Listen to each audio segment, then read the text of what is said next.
పంచాంగం కలియుగాకి 5120 శాలివార్షికం 1946 శ్రీ క్రోధినామ సంవత్సరం దక్షిణాయనం గ్రీష్మ ఋతువు ఆషాఢమాసం కృష్ణపక్షం తిథి అష్టమి ఆదివారం అశ్విని నక్షత్రం తేదీ 28 జూలై 2024 సర్వేజన శుక్రోభవం మాతృప్రణం ఏ దౌ tea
Welcome to everybody.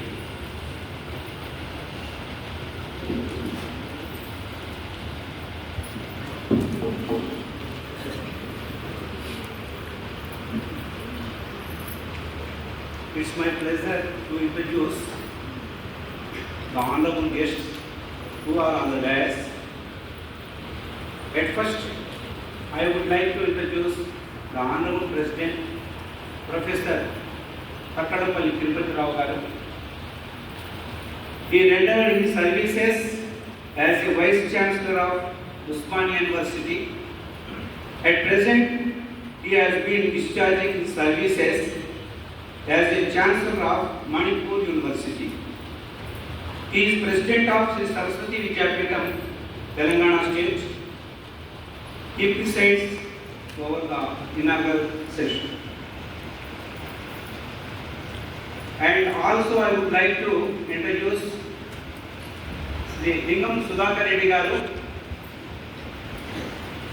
He is Sangha Pracharak. He rendered his services as a Pranta Pracharak both Telangana and Andhra Pradesh. He rendered his services as a Organizing Secretary of Saraswati Vidyapeetham, United Andhra Pradesh, as a Organizing Secretary.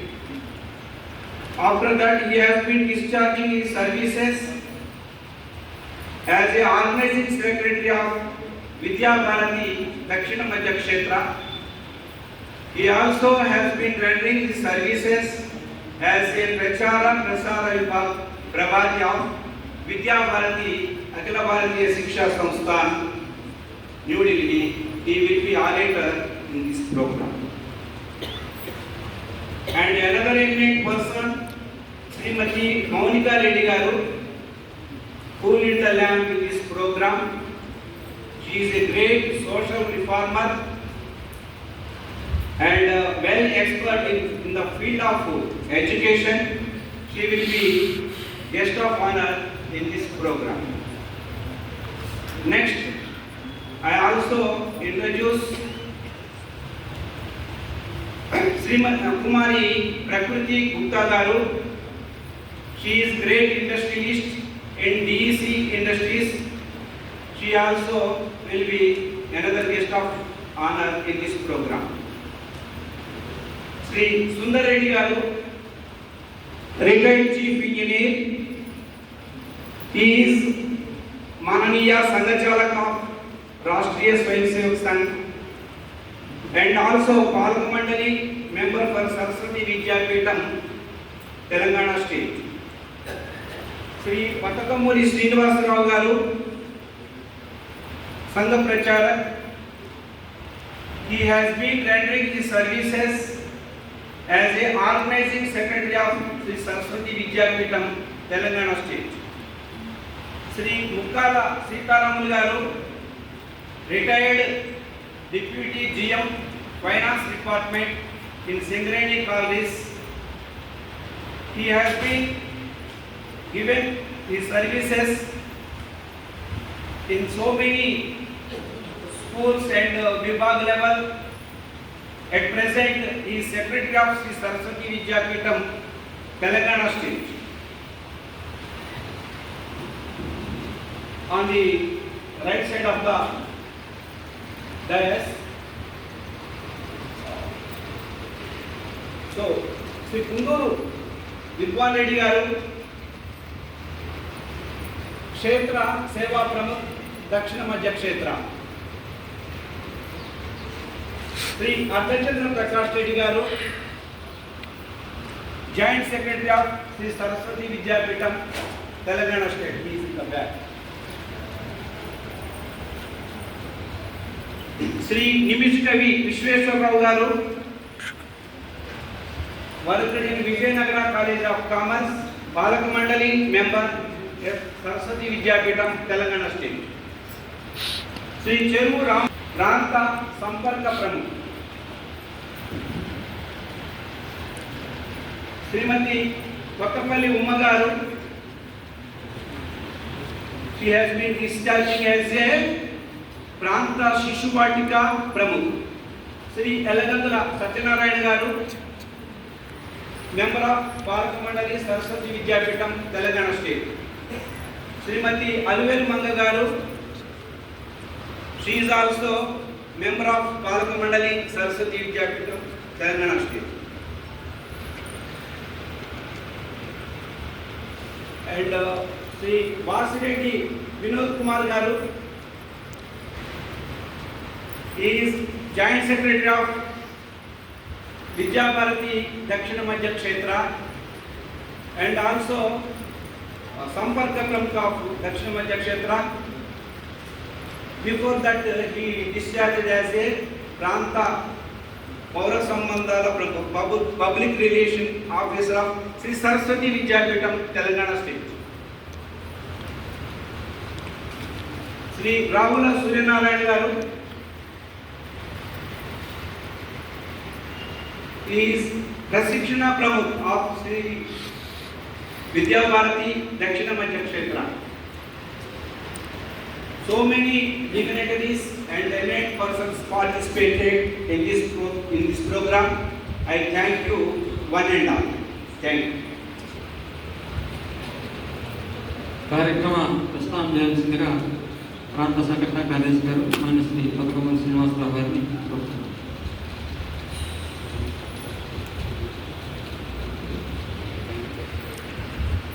వేదికని అలంకరించినటువంటి పెద్దలు professor Tirupathirao గారు,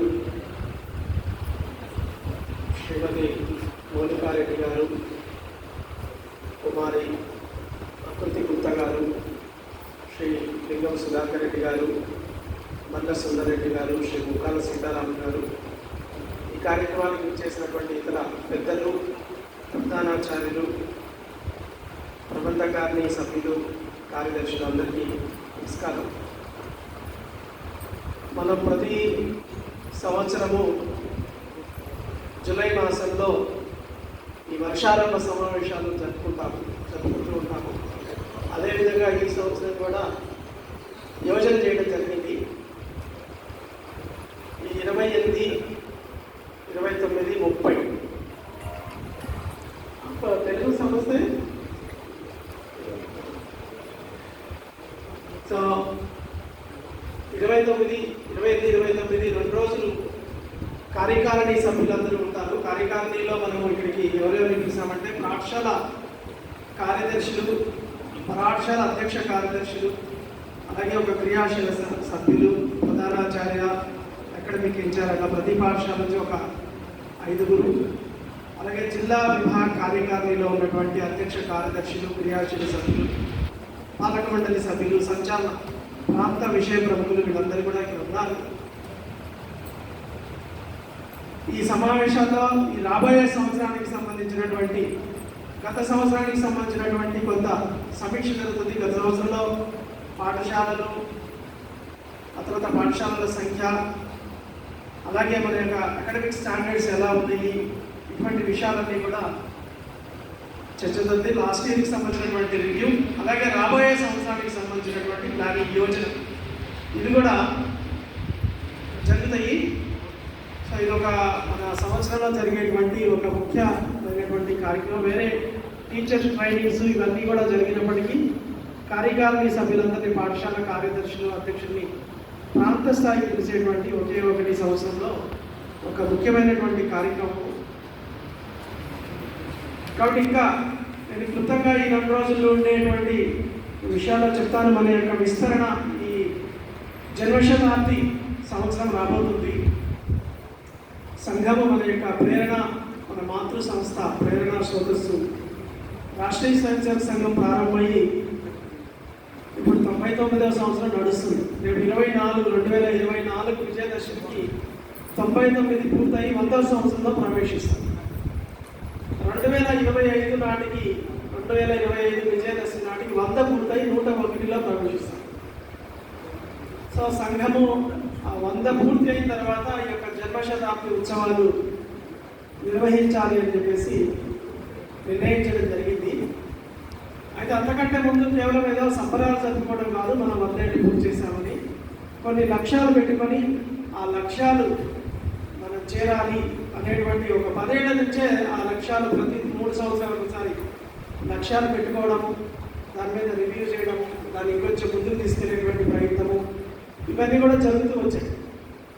so అందులో ప్రధానంగా విస్తరణ, వికాసం, expansion లేదా quantity and quality అంటుంటాం. కాబట్టి మనం సంఖ్యాత్మకంగాను పెరగాలి, అలాగే గుణాత్మకంగాను కూడా పెరగాలి. అలాగే 100 సంవత్సరాలు అవుతున్న సందర్భంగా కొన్ని సామాజికమైనటువంటి మార్పు కూడా మనం తీసుకురావాలి. కేవలం మన పాఠశాలను నడవడమే కాదు, సమాజంలో కూడా ఒక పరివర్తన రావాలి. దాని గురించి పంచకర్తవ్యం అని చెప్పేసి పేరుతో చెప్తున్నారు. కుటుంబ ప్రబోధన, అలాగే పర్యావరణము, సమరసత, స్వబోధ, నాగరిక కర్తవ్యం, ఇట్లాంటి అనేక అంశాల గురించి కొంచెము డీటెయిల్గా మనం ఈ 2 రోజుల్లో చర్చిస్తాము. 2 రోజుల పాటు జిల్లా, విభాగ, పాఠశాల కార్యక్రమాలందరూ ఉండాలి. వచ్చిన వాళ్ళందరూ కూడా పూర్తిగా 2 రోజులు ఇక్కడే ఉండే ప్రయత్నం చేస్తాము. అదే కార్యక్రమాల్లో సమయానికి పాల్గొనాలి. 3వ రోజు ప్రధానాచార్యులకు సంబంధించినటువంటి శిక్షణ ఉంటుంది. వార్షిక యోజన ఏంటి, వాళ్ళ యొక్క అకాడమిక్ డెవలప్మెంట్ ఏంటి, కొంచెం అకాడమిక్ విషయాల మీద ఫోకస్ చేస్తూ 3వ రోజు ప్రధానాచార్యులకి శిక్షణ ఇవ్వడం జరుగుతుంది. కాబట్టి ఈ విషయాలన్నింటినీ దృష్టిలో పెట్టుకొని మనము ఏకాగ్రతతోటి సమయపాలన చేస్తూ ఈ 2 రోజుల కార్యక్రమాల్లో పాల్గొంటారని ఆశిస్తూ ఈ ప్రస్తావన ముగిస్తాం. ఇప్పుడు ఆచార్య దర్శిని ఆవిష్కరణ ఉంటుంది. ఈ ఆచార్య దర్శిని ఆవిష్కరించవలసిందిగా రాష్ట్ర అధ్యక్షుడు ప్రొఫెసర్ దక్కలపల్లి చక్రధర గారు.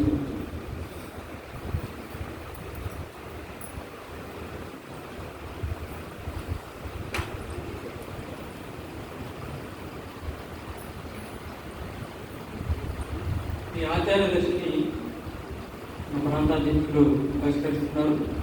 మనం ప్రతి సంవత్సరం కూడా ఈ వార్షిక సంబంధించినటువంటి యోజన సంబంధించి ఈ ఆచార్య దర్శిలో అనేక విషయాలు ఉంటాయి. మనం 28 అంశాలు, తర్వాత మీ ఆధారబద్ధ విషయాలు, నైతిక విషయాలు, గతివిధులు, పంట కర్తవ్యాలు, ఇలా మన యొక్క శిశు మందిరాలలో ఏ కార్యక్రమాలు అయితే మనం చేస్తున్నామో ఆ కార్యక్రమాలకు సంబంధించినటువంటి వివరాలన్నీ కూడా అందులో ఉన్నాయి. అలాగే విజ్ఞానం ఎలా చేయకూడదు, దానికి సంబంధించినటువంటి సిలబస్, మిగిలిన అన్ని అంశాలు కలిపి అందులో రూపొందించబడ్డాయి. ఈ యొక్క ఆచార్య దర్శిని మన ప్రాంత అధ్యక్షులు గారు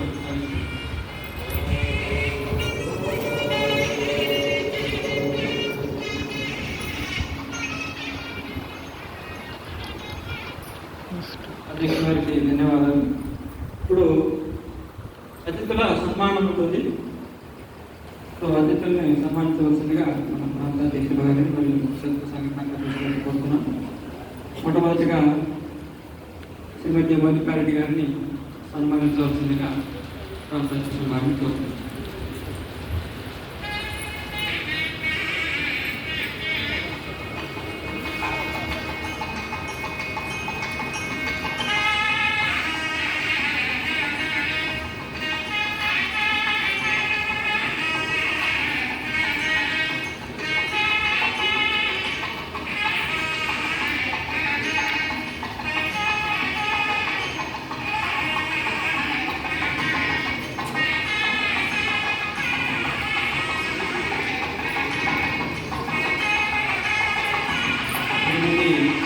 గారిని క్షేత్ర సలహా కార్యదర్శి గారు మరియు రాష్ట్ర అధ్యక్షులు సన్మానిస్తున్నారు.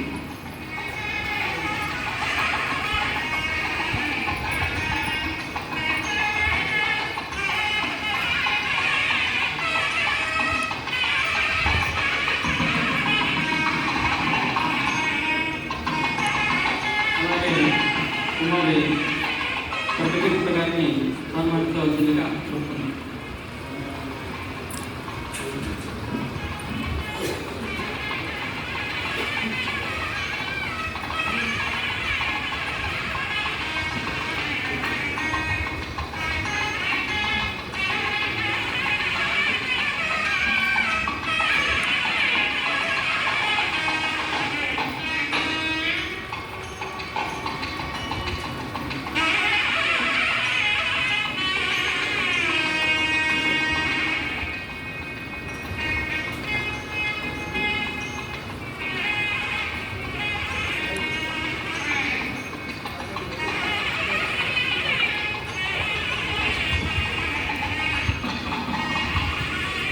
అతిథుల సన్మానం పూర్తయింది.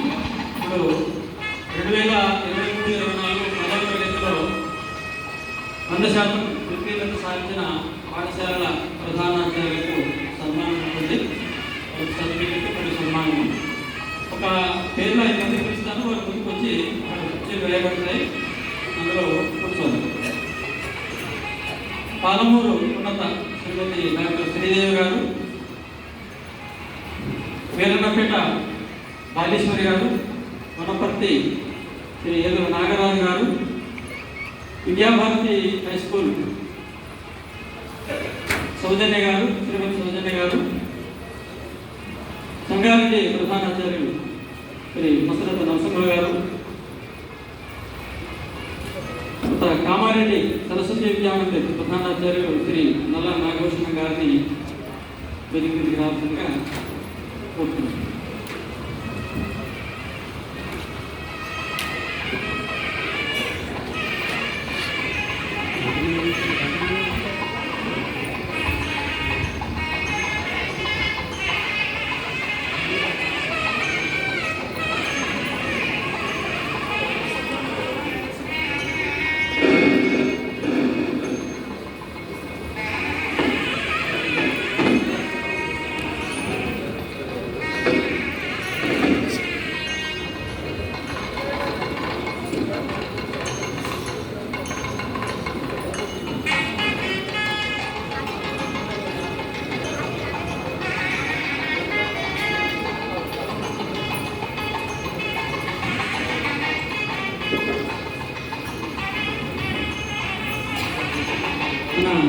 ప్రాంత అధ్యక్షులు కూర్చుది పక్కన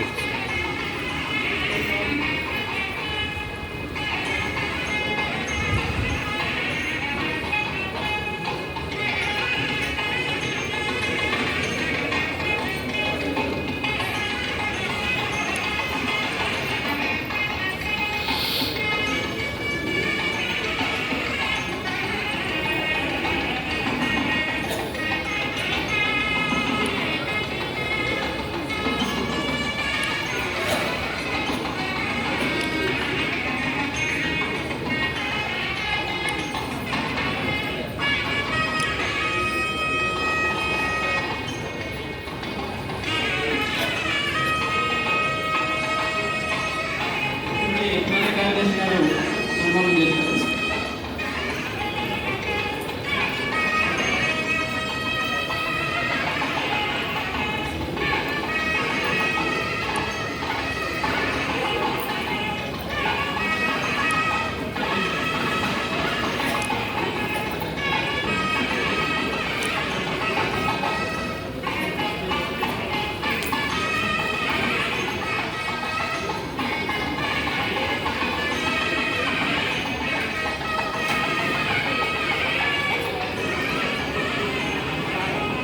తదుపరి పేరు తీసిన వాళ్ళు ముందుకు రావాలి.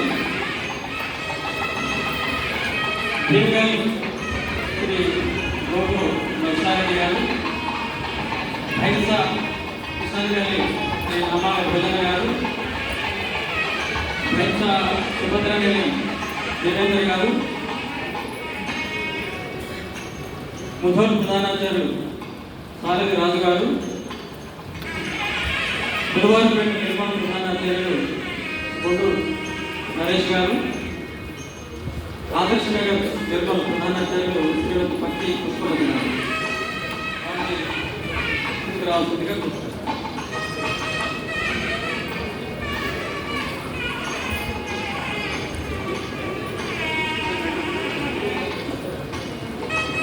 సో సన్మానం చేసినటువంటి పెద్దలకు ధన్యవాదాలు.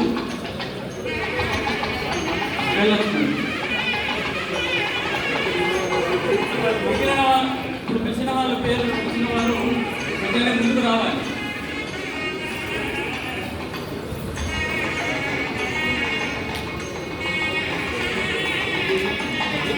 ఈ సన్మానాలు చరిత్ర సంఘటనగా చేశారు మరియు రాష్ట్ర సంఘాలు కానీ ఈరోజు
తదుపరి ప్రధానాచార్యులు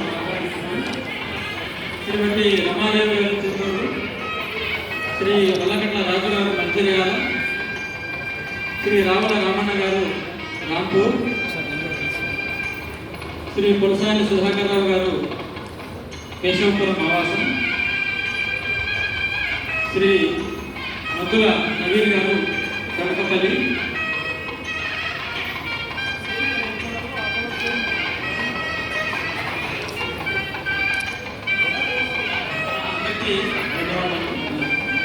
ఇప్పుడు పేరు వచ్చిన వాళ్ళు వెంటనే రావాల్సిందిగా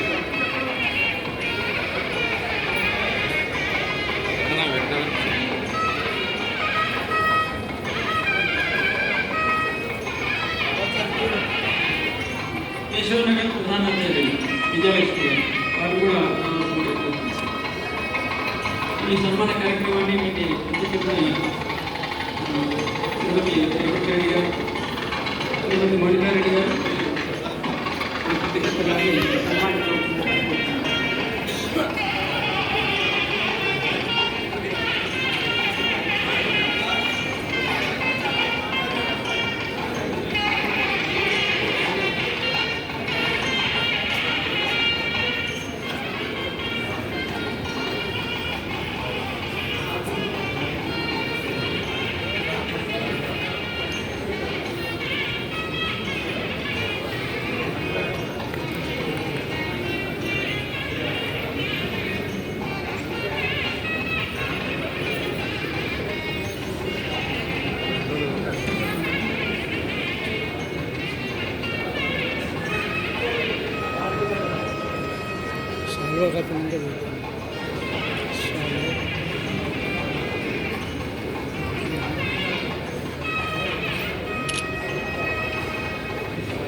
తదుపరి పేర్లు పిలిచిన వాళ్ళు ప్రధానాచార్యులు ముందుకు రావాలి. కందికల్ గేటు ప్రధానాచార్యులు శ్రీ ఉప్పుగూడ భాస్కర్ రెడ్డి గారు, ఉప్పుగూడ ప్రధానాచార్యులు శ్రీమతి లావణ్య గారు, సరస్వతి నగర్ ప్రధానాచార్యులు శ్రీమతి వెంకటరత్న గారు, షాద్నగర్ ప్రధానాచార్యులు శ్రీమతి శివరేణు గారు, కూకట్పల్లి ప్రధానాచార్యులు శ్రీ రమేష్ గారు, విషాయగూడ ప్రధానాచార్యులు శ్రీమతి రాధిక గారు. దీన్ని ముందుకు రావాల్సిందిగా కోరుతున్నాను.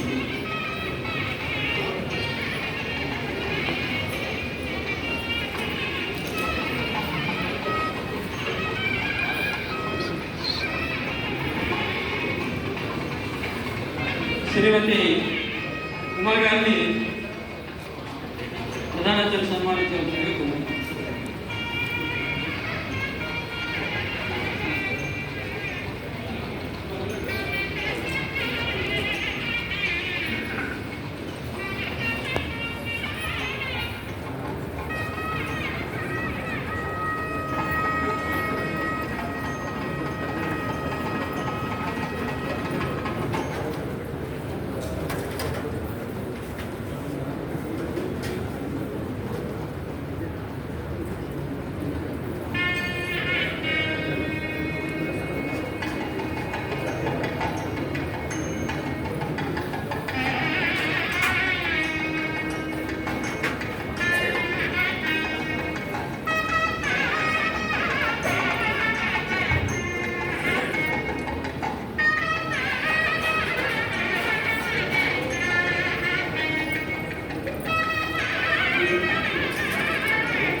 ఒక్క నిమిషం అమ్మా.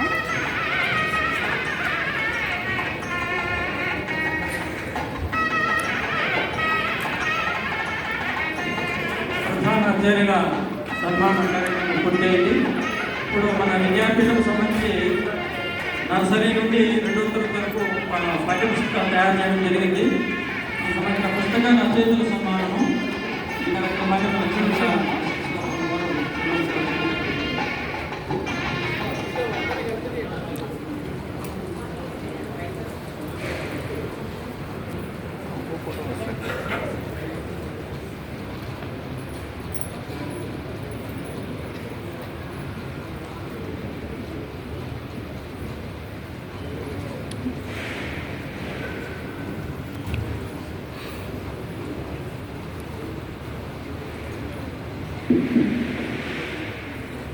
సభకు నమస్కారం.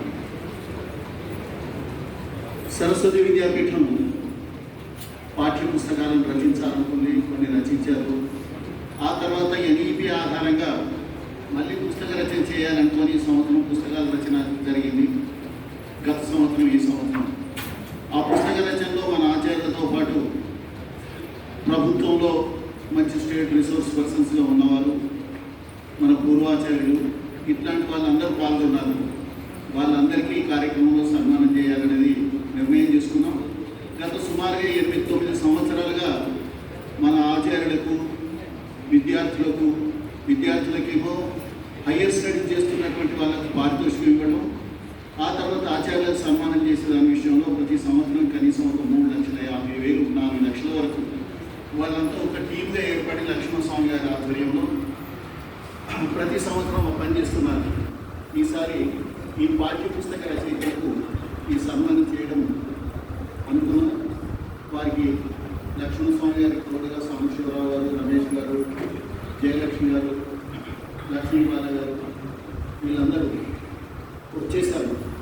నేను పిలుస్తున్నాను. వరుసగా వచ్చిన వాళ్ళని చెప్పిన క్రమంలోనే కూర్చోండి, ఎందుకంటే వాళ్ళ క్రమం అట్లా పెట్టుకున్నారు. అందువల్ల ముందుగా శ్రీమతి పాంపట్ అనురాధ గారు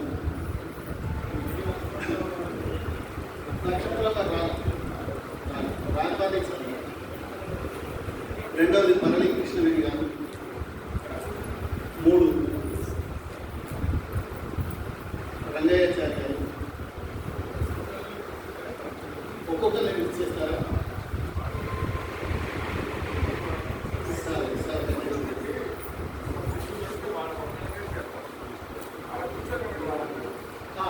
అదే కరెక్ట్. అందరి గారు కూర్చోండి. రంగయ్యాచార్య గారు, శ్రీమతి నీరజ గారు. అర్థం మీరు మొట్టమొదటి అందరి గారు, అందుకే వరుస క్రమంలో ఉంది. నీరజ గారు, కొత్తపల్లి ఉమ్మ గారు, నరసింహారావు గారు, బసుల ప్రతాప్ గారు, అంబటి సైదిరెడ్డి గారు, శ్రీ శివరాజన్ గారు.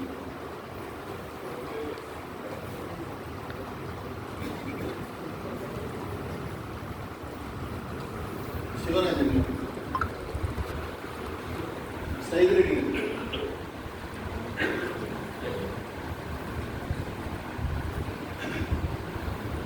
ముందుగా అనురాధ గారికి శ్రీ లక్ష్మానంద సరస్వతి గారు వారు సన్మానం చేస్తారు.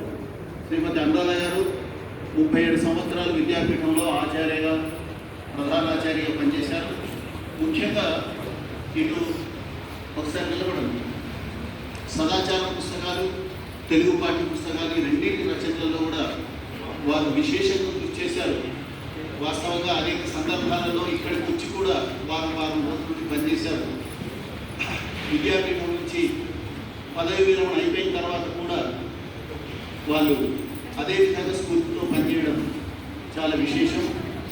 వారిని సన్మానించవలసిందిగా లక్ష్మణానంద సరస్వతి గారిని కోరుతున్నాను. లక్ష్మణానంద సరస్వతి గారు రిటైర్డ్ డిఫెన్స్ ఎంప్లాయీ. డిఫెన్స్లో పనిచేసిన తర్వాత ఈ మధ్యలోనే సన్యాసం తీసుకున్నారు. మీకు అందరికీ పరిచయం కావడం వరకు మన రాష్ట్రపతి గారి బాగుంది.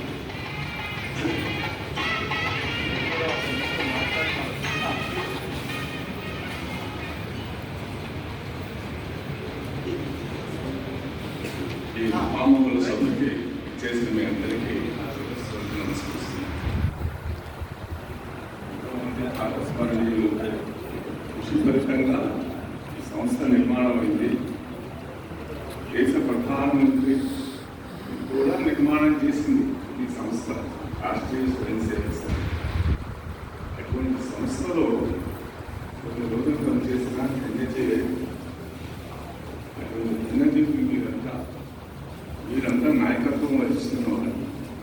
ఇటువంటి మహామహుల మధ్య నిలబడి మీ అందరికీ నమస్కరిస్తూ చిన్న కార్యక్రమాన్ని సమర్పించుకోవడానికి అవకాశం ఇచ్చినటువంటి ఈ సంఘ పెద్దలకి, ప్రస్తుతి శిశుమంది పెద్దలకి అనేక ధన్యవాదాలు, నమస్కారం. మన సూర్యనారాయణ గారి ఆదేశాన్ని అనుసరించి ప్రతి సంవత్సరం కూడా వారే ఉపాధ్యాయుల్ని సెలెక్ట్ చేసి ఇస్తే వారిని మేము సత్కరిస్తూ వస్తున్నాం. అదొక భాగ్యంగా భావించాం. ఇలా నేను లాస్ట్ ఇయర్ వచ్చాను సంవత్సరం. నా పేరు లక్ష్మణస్వామి. తర్వాత మన ఏప్రిల్ 1న మా గురువుగారు నాకు సన్యాస దీక్ష ఇచ్చారు. అప్పటి నుంచి లక్ష్మణస్వామి అంటే మీ నాన్నగారు అమ్మగారు ప్రేమతో ఆ రామాయణంలో పేరు పెట్టారు. మీ పేరు మళ్ళా డిస్టర్బ్ చేయడం ఎందుకు అని లక్ష్మణానంద సరస్వతి అని నాకు సన్యాసనామం ప్రేమించారు. మా గురువు గారు స్వామి తత్వవిధానంద సరస్వతి, వారి గురువు గారు దయానంద స్వామి, వారి గురువు గారు చిన్మయానంద స్వామి. చిన్మయానంద స్వామి గురువు గారు శివానంద స్వామి తపోవన్మ. శివానంద స్వామి గురువు గారు యోగానంద స్వామి. యోగానంద స్వామి గురువు గారు శ్రీరామకృష్ణ గురుదేవుడు. వారి గురువు గారు తోటాపల్లి. ఇది మా సాంప్రదాయాన్ని అనుసరించి ఆ సాంప్రదాయంలో భాగంగా నేను చిన్న చదువుతున్నటువంటి సాగుతుంది మా గురువు గారికి నేను 13, 14 సూచన ఇది నా గురించి పరిచయం. ఇప్పుడు ఈ ఉపాధ్యాయులందరినీ సూర్యనారాయణ గారు చాలా తరగతిలో వీళ్ళు చాలా తగినది. ఎందుకంటే జీవనోపాధికి సంస్థ మీద ఆధారపడకుండా ఎక్కడో జీవనోపాధిని సంపాదించుకుంటూ వారి అమూల్యమైన సమయాన్ని సంస్థకు ఆకర్షిస్తున్నారు. వాళ్ళలో గొప్ప సద్గుణం. మిగతా వాళ్ళంతా వేరే యాక్టివిటీస్లో టెక్స్ట్ బుక్ రాస్తే 3 లక్షలు 4 లక్షలు వస్తాయి. ఇంకా కాలేజీ లెక్చరర్స్ వారు ఏం ఆపేక్షించకుండా ఇక్కడ నుంచి ఈ నిర్మాణ కార్యక్రమానికి నిరంతర లోపల వాళ్ళు చేయగలిగిన సేవ ఎవరైనా ఇంతకంటే సేవ చేయలేదు. ఎందుకంటే జీవితం నడవాలి కదా, దానికి అక్కడ పనిచేస్తూ అది సందర్భంగా వచ్చి కేటాయించడం అనేది చాలా గొప్ప గుణం. అది యోగదానం, అదే కర్మయోగం అంటే కర్మలో అందరికీ సన్మానిద్దాం.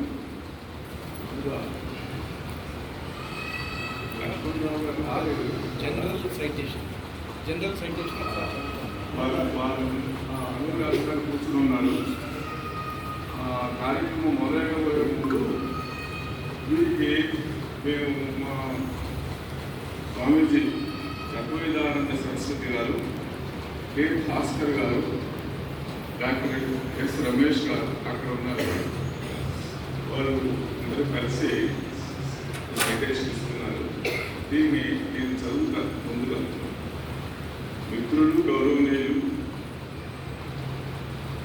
శ్రీమతి అనురాధ గారు మరియు ఇతర స్నేహితులు, మీరు హృదయం నిండుగా భారతభక్తిని నింపుకొని మన సంస్కృతి సనాతన ధర్మముల సారమును జీవితంలో గ్రహించి కర్మయోగ జీవితంలో గడుపుతూ పేద సాదా బాలబాలికలకు కూడా పూర్ణ విద్యను అందించాలనే మహోన్నత ఆశయంతో నెలకొల్పబడిన శ్రీ సరస్వతి విద్యాపీఠమునందు అనేక రంగములలో ముఖ్యంగా విద్యారంగమందు ఏమీ ఆశించగా సమాజ శ్రేయస్సును దృష్టినందుంచుకొని భగవాను విరాట్ స్వరూపమును అంకిత భావంతో సేవించుతూ మీ విజ్ఞాన శక్తిని సమర్పించుతున్నాడు.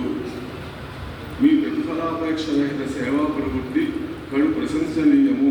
మీలో పరిమళించిన భారతీయ జీవన విలువల గుణములు మీ విద్యార్థుల హృదయాంతరంగములను దాటి వారిని ఆమూలాగ్రము భారతీయులుగా ఉత్తమ పౌరులుగా తీర్చిదిద్దుతాయటం నిర్వివాదాంశము. తమరు మా ఈ ఆదర్శ ఉపాధ్యాయ పురస్కారము స్వీకరించుటకు అంగీకరించుట అత్యంత ముదావహము. మేము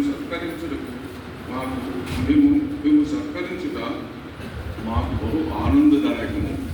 అనేక గౌరవాది వందనములతో మీ నిష్కామ సేవా కార్యక్రమము నిర్విరామంగా నిర్విఘ్నముగా కొనసాగాలని ఆకాంక్షిస్తూ మీకు జీవన ఫలమును ప్రసాదించునని విశ్వసిస్తూ స్వామి తత్వవిధానంద సరస్వతి అధ్యక్షులు బ్రహ్మ విద్యాపీఠ సికింద్రాబాద్, ఉపాధ్యక్షులు ఆశ విద్యాగురుకులు సేలోస్పర్ యుఎస్ఏ, తర్వాత K Bhaskar garu managing director Rival engineers private limited Hyderabad, doctor DS Ramesh director retired Indian institute of geomagnetism Mumbai. వీరు తత్వవిధానంద సరస్వతి స్వామి వారికి కూడా పూర్వాశ్రమంలో మన కార్యకర్తే, రాష్ట్రీయ స్వయం సేవక సంఘ కార్యకర్త. డాక్టర్ రమేష్ గారు కూడా కార్యకర్తే, మన స్వయం సేవకు కార్యకర్త. వీరు అన్నగారు డాక్టర్ రామదాస్ గారు ఉన్నారు, వారు కూడా ప్రచారంగా పనిచేశారు మన సంస్థలు. అటువంటి మంచి కుటుంబం నుంచి వచ్చినటువంటి వారు. ఇప్పుడు శ్రీమతి అనురాధ గారి సన్మాన కార్యక్రమం. సాంబశివరావు గారు, రమేష్ గారు.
శ్రీమతి పరళి కృష్ణవేణి గారు ఉపాధ్యాయ సంఘం జిల్లా బాధ్యతల్లో ఉన్నారు.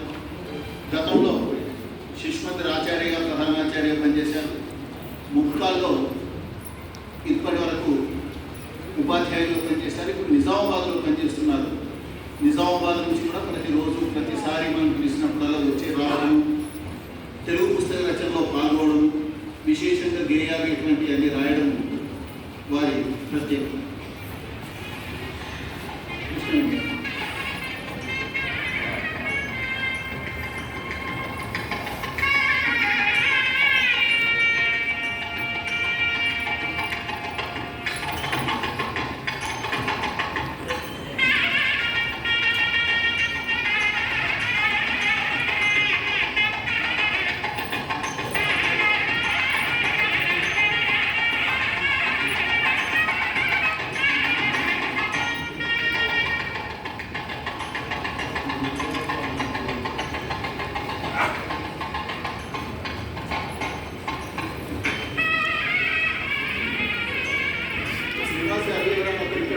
పట్టుకోండి తర్వాత వాళ్ళు. శ్రీ రంగయ్యాచార్య గారు వృత్తిరీత్యా సాఫ్ట్వేర్ ఇంజనీరు, పూర్వ విద్యార్థి. ఆ తర్వాత మన స్విస్కు సంబంధించింది, ఇప్పుడు నాదరులో పెట్టిన స్కూల్కు సంబంధించి వారు విశేషంగా దానికి కృషి చేశారు. మనకు సంబంధించినంత వరకు ఈ కంప్యూటర్ కోర్సు ముందే తయారు చేశాము. వచ్చినటువంటి సిలబస్ తిరిగి రావడం ఇదంతా కారణంగా మళ్ళీ ఒక పర్ఫెక్ట్గా సిలబస్ తయారు చేసి దానికి ఎడిటర్గా ఉంటూ ఈ సంవత్సరం 3-4-5 పుస్తకాలు పూర్తి చేశారు. ఆ తర్వాత కాలంలో 6-7 తరగతులు, నెక్స్ట్ ఇయర్ 8-9-10 ఆ తర్వాత సంవత్సరం ఈ విధంగా పాఠ్య పుస్తకాలు తయారు చేయడంలో వారు కీలక పాత్ర వహించారు.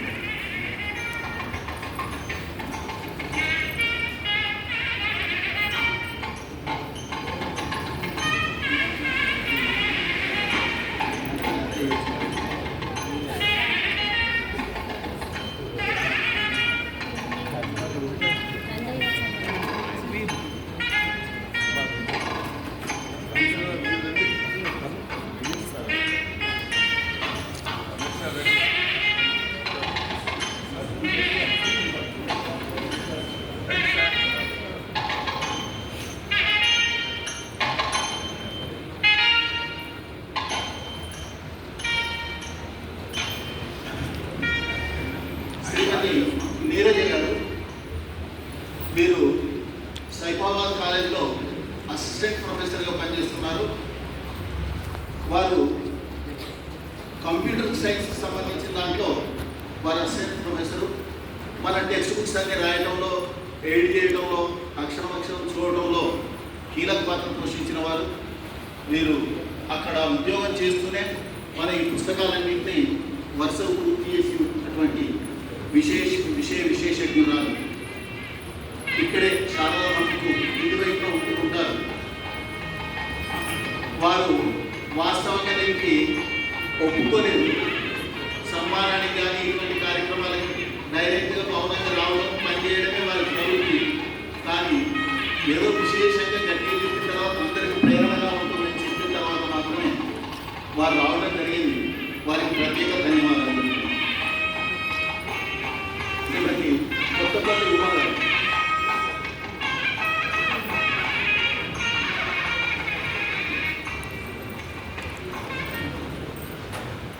ఉమా గారు అటు శిశువాడితో ప్రాంత ప్రభుత్వం ఉండటమే కాకుండా గణితానికి సంబంధించినటువంటి పుస్తక రచనలో కీలకమైనటువంటి పాత్ర పోషించినటువంటి వారు. మిగిలిన సబ్జెక్టులలో కూడా సలహాలు ఇచ్చినటువంటి వారు. ఆ విధంగా పాఠ్య పుస్తకాల రచన అంటేనే అత్యంత ఆసక్తులు చూపించి ఆ రచనలో పాల్గొన్నటువంటి మహిళ. వారికి కూడా ప్రత్యేక ధన్యవాదాలు తెలుపుతున్నాను.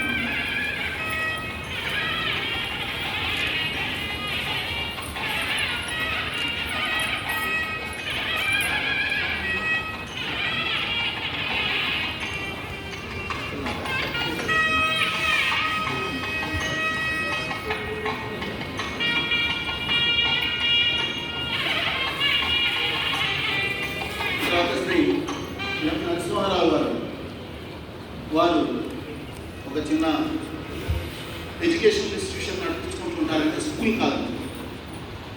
ఆ విధంగా ఉంటూనే వేదగణితంలో విశేషమైనటువంటి పట్టు సాధించారు మన ప్రాంత వేదగణిత ప్రముఖులు. విశేషం ఏంటంటే వారు చెప్పిన సమయానికి ఒక్కొక్క పుస్తకాన్ని వెంట అందించారు.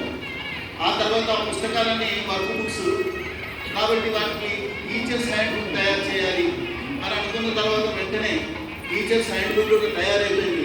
ఇప్పుడు మీరు వెళ్ళేప్పుడు కావాల్సిన వాళ్ళందరూ 2-3 పుస్తకాలను తీసుకొని వెళ్ళినట్టయితే అది ప్రయోజనకరంగా ఉంటుంది. వారు మళ్ళీ నెక్స్ట్ ఇయర్ 6th, 7th ఆ తర్వాత 1 to 5th వరకు తయారైన 5 వేదగణిత పుస్తకాలు నెక్స్ట్ ఇయర్ 6, 7, 8 ఆ తర్వాత 9th, 10th వరకు పూర్తవుతాయి. ఆ విధంగా విశేషంగా దానికి శ్రమించి ఒక్కరే ప్రయత్నం చేసి ముందుకు తీసుకొచ్చారు. వారికి ధన్యవాదాలు.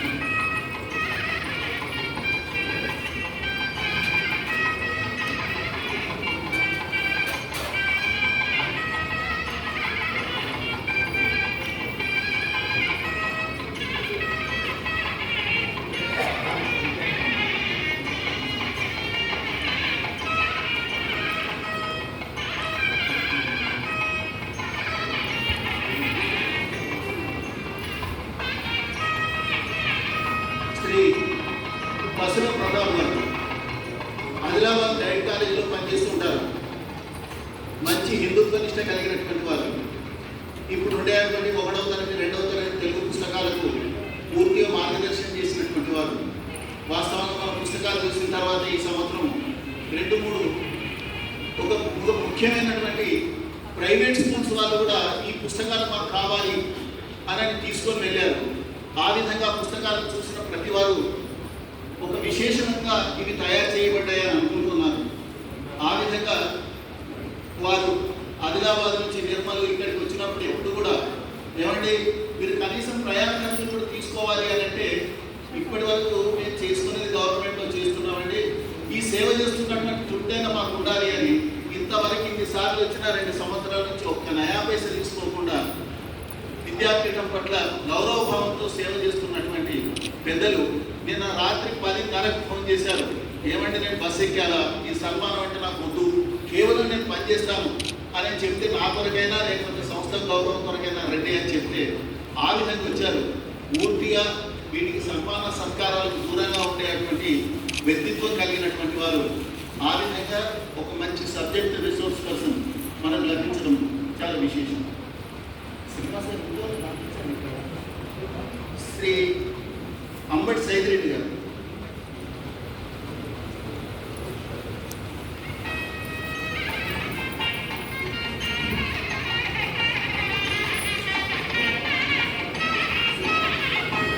వీరు గణితానికి సంబంధించిన పుస్తకాలలో వారు మార్గదర్శనం చేశారు. వారు నల్గొండ డైట్లో పనిచేస్తుంటారు. ఎప్పుడు పిలిచినప్పటికీ నాకు వారికి వీలున్న సమయం ఉన్నప్పుడల్లా వస్తూ ఇక్కడ అన్ని పుస్తకాలకు సంబంధించినటువంటి గైడెన్స్ వారు మ్యాథమెటిక్స్ సంబంధించిన వాటికి ఇవ్వడం జరిగింది. వారికి కూడా ప్రత్యేక ధన్యవాదాలు తెలుపుతున్నాను.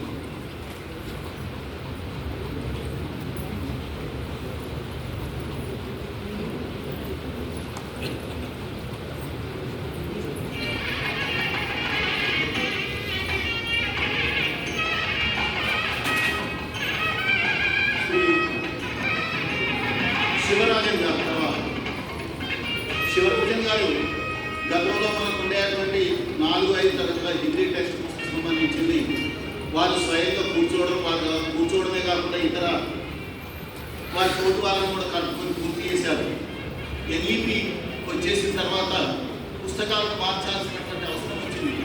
ఈ సంవత్సరం 1-2 తరగతుల పుస్తకాలను మార్చివేయడంలో ఒక విశేషమైనటువంటి వారి యోగదానాన్ని వారు నిజామాబాద్ డైట్లో పనిచేస్తున్నారు. ఆ విధంగా 3 డైట్ కాలేజీలలో ఉండేటువంటి మనకు ఉపాధ్యాయులు రావడం విశేషం.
ఇస్తారని ఆశిస్తున్నాము. వాళ్ళ శ్రమకి వాళ్ళు చేసిన దానికి భగవంతుడు వాళ్ళకి ఆయురారోగ్యాన్ని మంచి జ్ఞానబుద్ధిని ఇస్తారని ఆశిస్తున్నాను. కాబట్టి వాళ్ళందరికీ ప్రత్యేకంగా మరొకసారి ధన్యవాదాలు. మొత్తం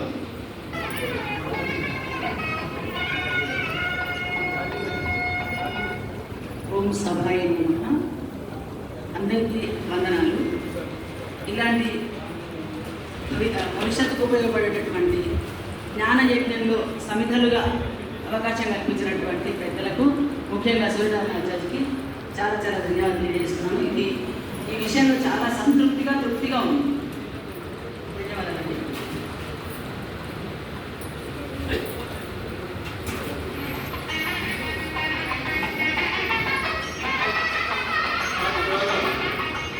మన ఆచార్యాలకు సంబంధించినటువంటి వాళ్ళు అనేక మంది పాల్గొన్నారు. వాళ్ళని కూడా రావాల్సిందిగా కోరుతున్నాము. శ్రీమతి కాసావారి మీనా గారు తెలుగు, శ్రీమతి నిర్మల జ్యోతి గారు హిందీ, శ్రీమతి సునందా కులకర్ణి గారు హిందీ, శ్రీమతి బాలేశ్వరి గారు హిందీ, శ్రీ గురుశరణ్ కౌర్ గారు హిందీ, రాపల్లి దుర్గా గారు ఇంగ్లీష్, వెల్లంకి సుధారాణి గారు ఇంగ్లీష్, ఆదురు నాగరాజు గారు ఇంగ్లీష్, శ్రీమతి సౌందర్య గారు ఇంగ్లీష్. వీళ్ళందరినీ నేను మీకు రావాల్సిందిగా ఆహ్వానించాను.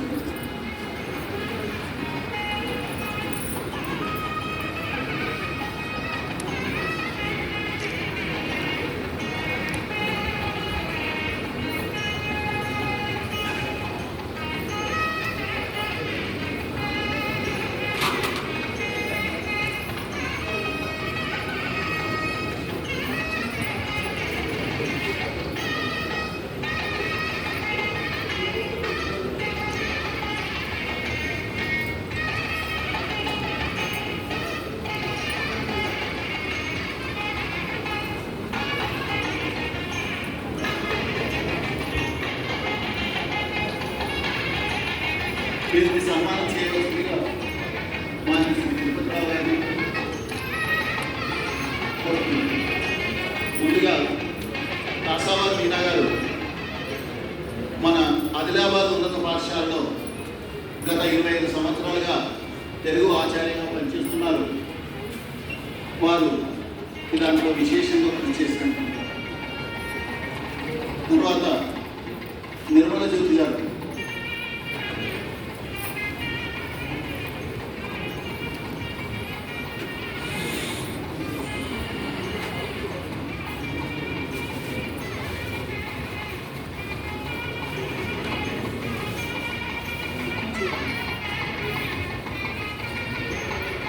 శ్రీ సుందరెడ్డి గారు ఇటువైపు నుంచి సన్మానించవలసింది.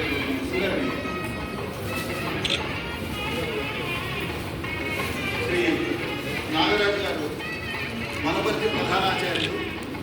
ముఖ్యంగా ఇంగ్లీష్కు సంబంధించినటువంటి విషయంలో వారు విశేషంగా కృషి చేశారు. ఊహాత్మక చిత్రాలు వేయడంలో, స్టోరీకి సంబంధించినటువంటి చిత్రం ఇట్లా ఉంటే బాగుంటుంది అన్న తర్వాత ఊహా చిత్రాలు వేయడంలో ఒక ప్రత్యేకమైనటువంటి ప్రయత్నాన్ని చేశారు శ్రీ నాగరాజు గారు.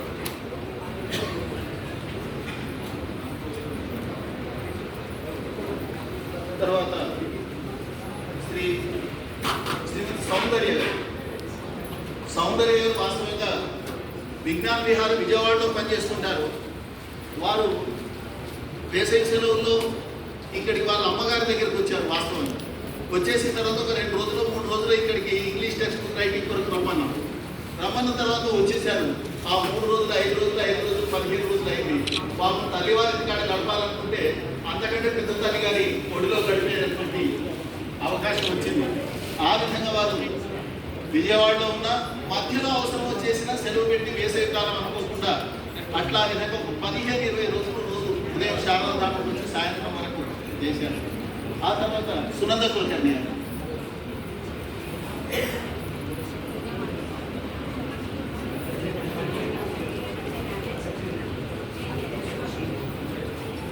శ్రీమతి గురుశరణ్ కౌర్ గారు ఇక్కడ మన శ్రీ విద్యారణ్య ఆవాస విద్యాలయంలో హిందీ పండితులుగా పనిచేస్తున్నారు. నిర్మల జ్యోతి గారు వారు వీలైన టైంలో సాయంత్రం అయితే చాలు వచ్చి కూర్చొని రాత్రి వరకు పనిచేసుకుంటూ పుస్తకాలను విశేషంగా పూర్తి చేయడం కృషి చేశారు.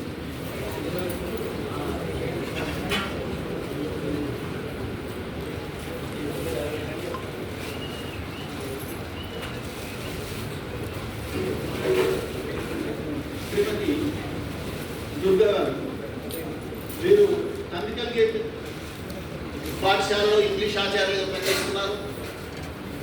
ఇంగ్లీష్ కొత్త టెక్స్ట్ బుక్స్ ఏవైతే ఉన్నాయో మీరు అందరూ నర్సరీ నుంచి ఒకటో తరగతి వరకు చూసింటారు. విశేషంగా చేశారు వాటిలో విశేషంగా చేశారు. ఆ పుస్తకాలను చూస్తే చాలు, ఇప్పుడే ఒకరు వచ్చి చూసిన తర్వాత ఇవి మామూలుగా లేవండి, నర్సరీకి సంబంధించిన ఇంటర్నేషనల్ స్టాండర్డ్లో కనిపిస్తున్నాయి అని అనేటువంటి పద్ధతిలో రిసోర్స్ పర్సన్స్ మాట్లాడారు. ఆ విధంగా చెప్తాను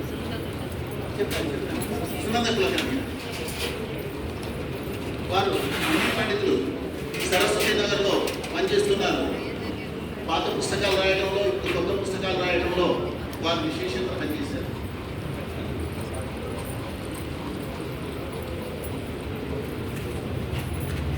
సుధాకర్ గారు మెదక్ ఆచార్యులు ఇంతకుముందు ప్రధానాచార్యులుగా చేశారు, ఇప్పుడు అకాడమిక్ ఇన్ఛార్జిగా పనిచేస్తున్నారు. వారు ఇంగ్లీష్ పుస్తకం రాయడంలో కూడా నర్సరీ టు ఫస్ట్ క్లాస్ వరకు అన్ని పుస్తకాలలో వారి భాగస్వామ్యం.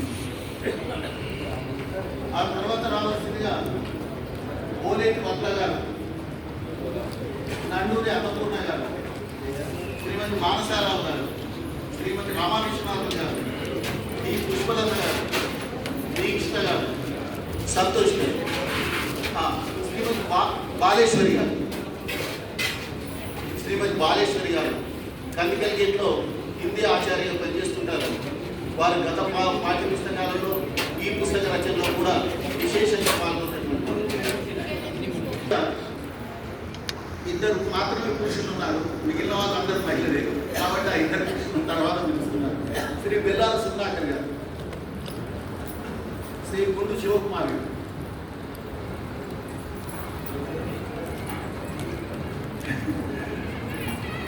మనకి 30% అనుకుంటే 30% కాదు 90% రిజర్వేషన్ చేశారు.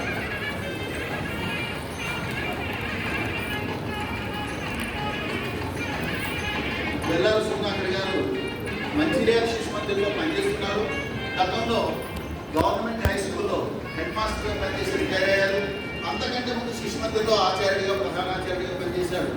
ముఖ్యంగా తెలుగు పుస్తకాల యొక్క రచనలో, ఆ తర్వాత సదాచార పుస్తక రచనలో రెండింటిలో కూడా విశేషంగా పనిచేసినటువంటి వారు శ్రీ బెల్లాల సుధాకర్ గారు.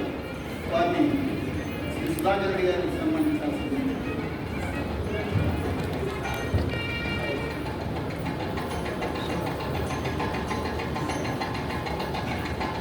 అదేవిధంగా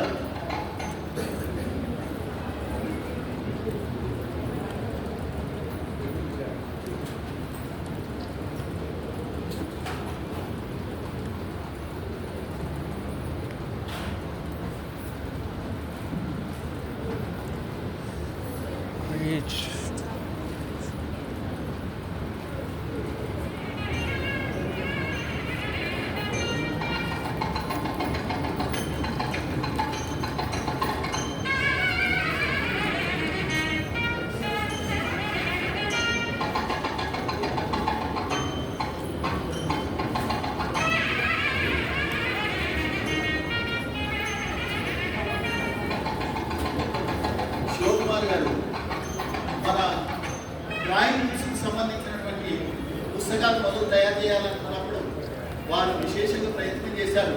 వారు మన పూర్వ విద్యార్థిగా ఉన్నప్పుడే సంస్కార సాధన వర్గంలో విద్యార్థులకి నేర్పించేటువంటి ప్రయత్నం చేశారు.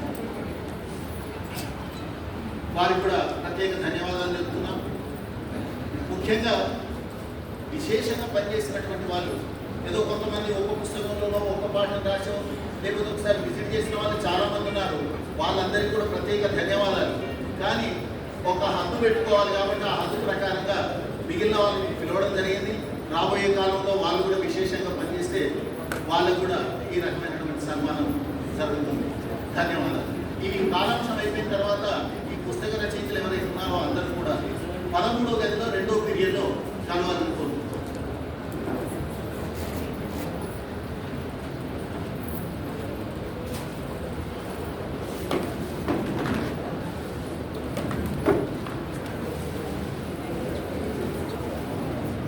ఇప్పుడు మైత్రికి శ్రీ సాయినాథ్ గారు ప్రార్థ సంగీతం.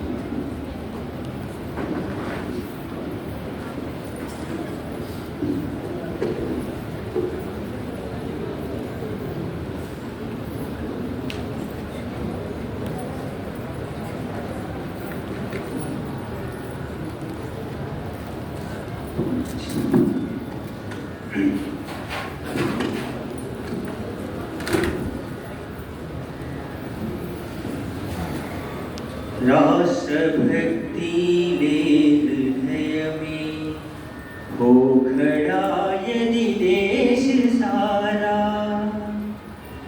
राष्ट्रभक्ति ले हृदय में हो खड़ा यदि देश सारा, संकटों पर मात कर यह राष्ट्र विजयी हो हमारा, संकटों पर मात कर यह राष्ट्र विजयी हो हमारा। क्या कभी किसने सुना है सूर्य छिपता निर्भय से, क्या कभी सरिता रुकी है बांध से बन पर्वतों से, जो न रुकते मार्ग चलते चीर कर सब संकटों को, वर्ण करता कीर्ति उनको तोड़ कर सब असुर दल को, दिव्य मंदिर के पथिक को कंटकों का ही सहारा, संकटों पर मात कर यह राष्ट्र विजयी हो हमारा। हम न रुकने को चले हैं सूर्य के यदि पुत्र है तो, हम न हटने को चले हैं सरित की यदि प्रेरणा तो, चरण अंगद ने रखा है आग से कोई हटाए, दहकता ज्वालामुखी आग से कोई बुझाए, मृत्यु की पी कर सुधा हम चल पड़ेंगे ये दुदारा, संकटों पर मात कर यह राष्ट्र विजयी हो हमारा।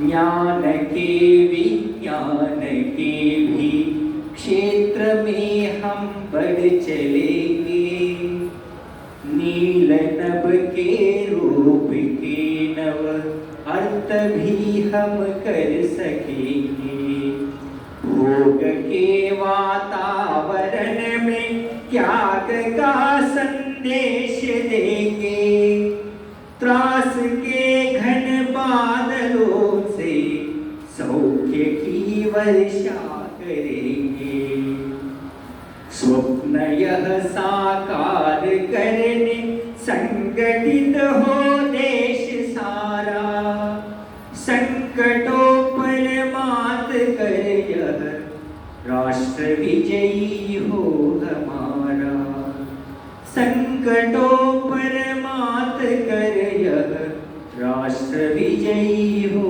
हमारा, राष्ट्र विजयी हो हमारा।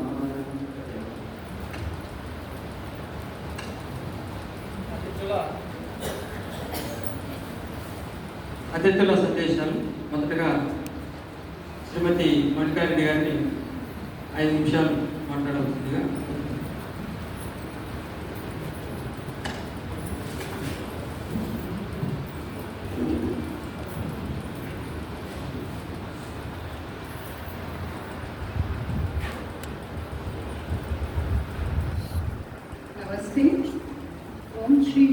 Namaha.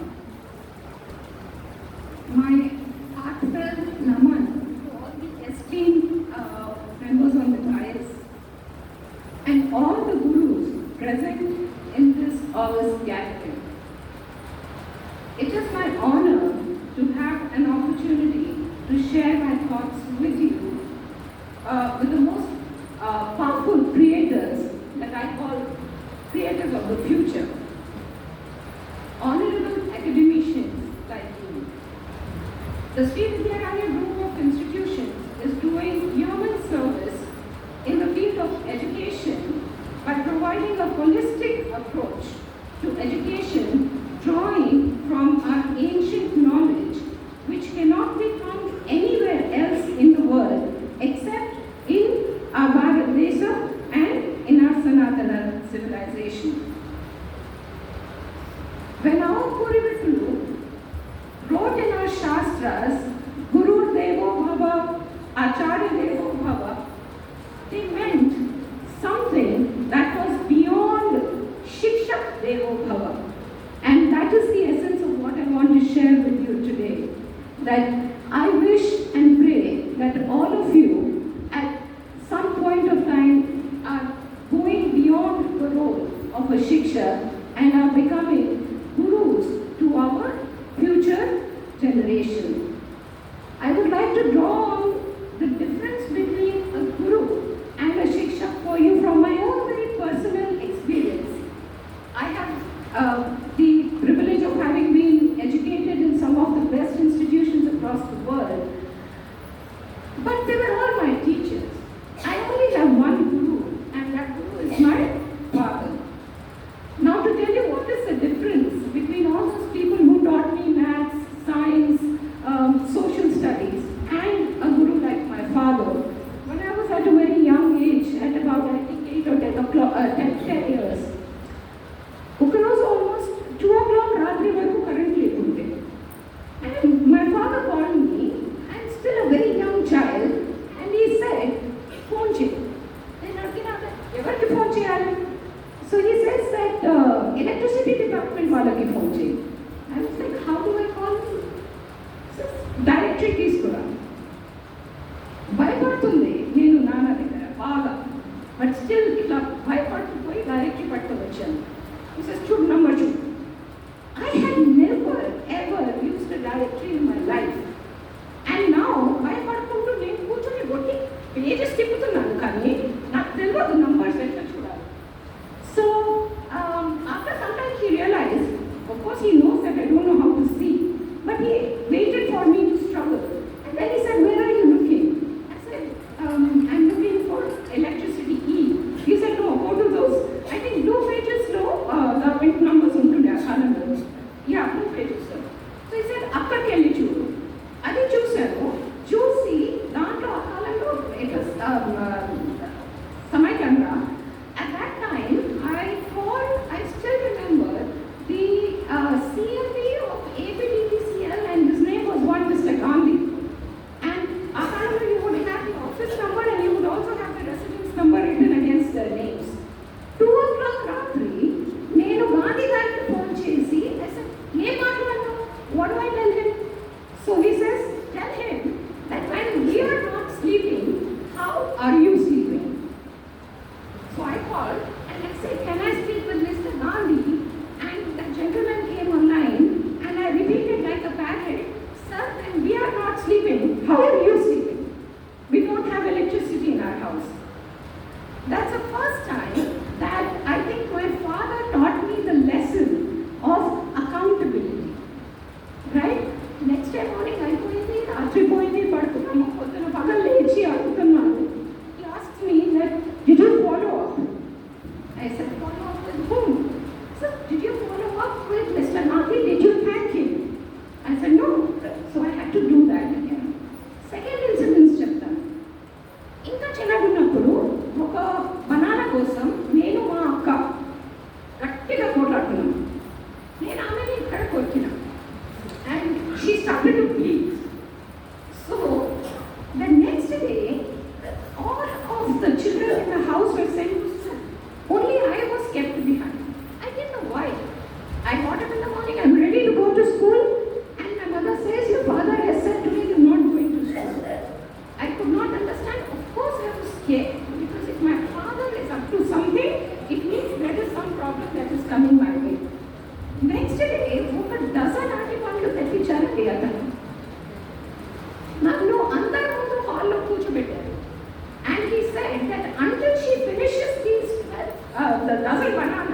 She's not to get up from here. He warned my mother, if you help her, you see. Everybody went. The men of the house left for work. Women of the house are working. Maid servant is working. I am sitting there. I'm trying to finish my activity. The lesson he gave me was about greed.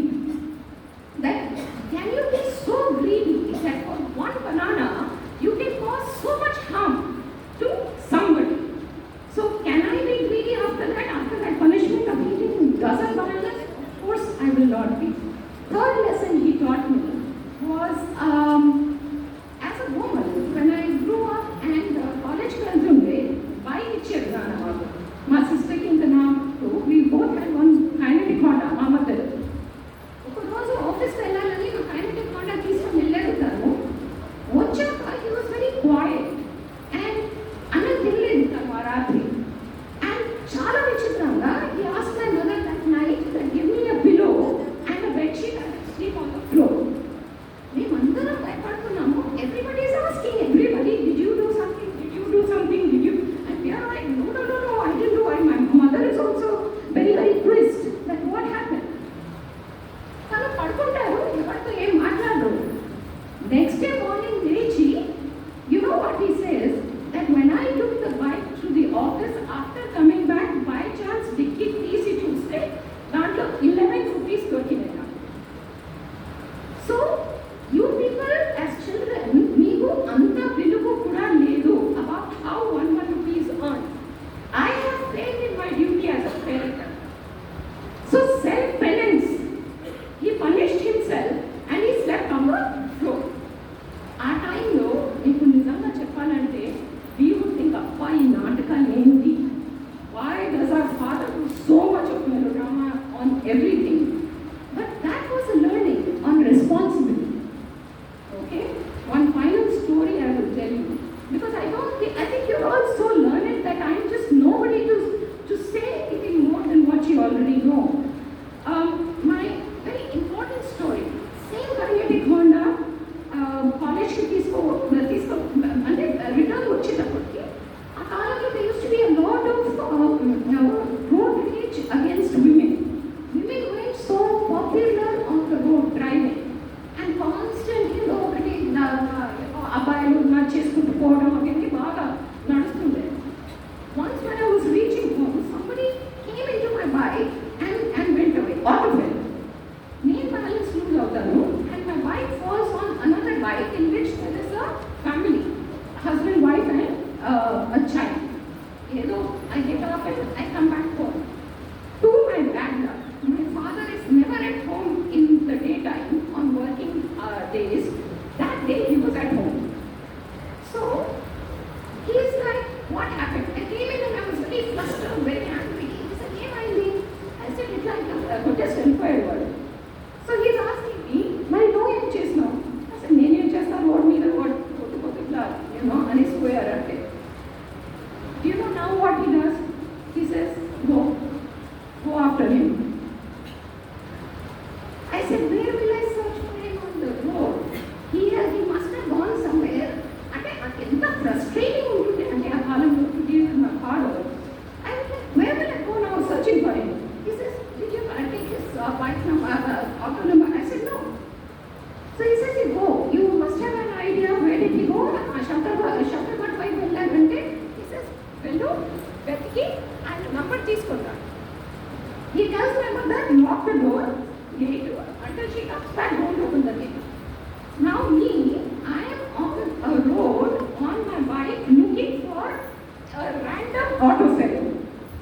Every time God comes to save me, I found that auto fellow. I find that auto fellow, I take his number, I come back. My father says, lodge a police complaint. I lodge a police complaint. That the next day, ఆ చిన్న ఉన్నప్పుడు follow up ఇంకొకటి నేర్పించింది కదా, ఆయన చెప్పకుండానే I call my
Ramareddy గారికి ధన్యవాదాలు.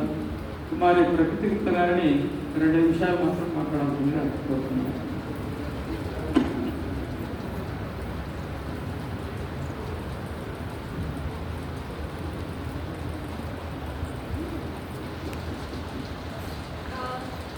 Namaste everyone. Namaste to all the dignitaries who are with us today.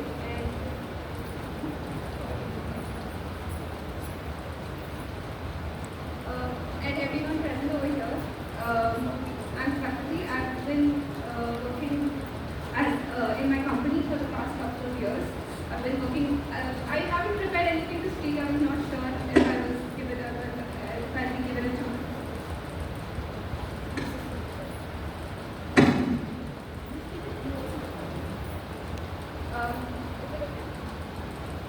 Thank you. I haven't really prepared anything to speak, so I will just tell you about myself, a little bit about my experience.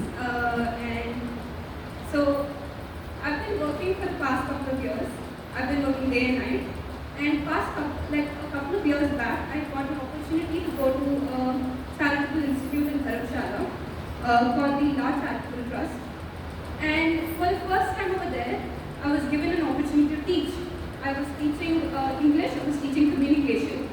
From the age group of about maybe 15, 16 years old to I think my oldest student was about 55 or around 60 years. And they were extremely learned monks. They were learning the Buddhism teachings for so many years, and that was their lifestyle, that was their life. They were very well experienced learned monks. And I was just a mere volunteer who went there to teach them English. And to my surprise, I was blown away with the enthusiasm and how interested they were in learning. Even at that age, to come, attend every day and be so open to learning taught me the real meaning of learning, what it was. As a child, I was not a very big, I was, as every children nowadays, try to escape from homework and everything, and I really didn't pay so much attention to learning as a child. But when I went there, when I saw these people, I really understood what the meaning of learning. And that took away, like, that was all part, like, that was the best experience I've ever had. After that experience, I understood what was your life's meaning, to give back, because after working for so many years, it didn't give me the fulfillment as teaching gave me. To just be among people who are so willing to open to the experience of learning. And I took about 3 hours explaining what is the meaning of extent. I had to 3 hours to teach them what is the meaning of extent. It is a very normal thing for me. I did not understand how privileged I was until I got that experience to teach. How for granted I took the skill set, the basic skill set of communication that I have been given in my life. And people come there to learn, and that opened my mind to another complete dimension. So everybody present here are responsible for that every single day, and it's people form what we teach in the school, and I've heard like a lot of people contributed to that. I have nothing to say, but I have so much gratitude to what you do every day, and how you help shape and empower kids. Because it is a different feeling when you are able to uplift another person and to help them and to teach them or to even learn from them. It's a very beautiful feeling, and thank you everybody. Thank you for doing what you do, and thank you so much.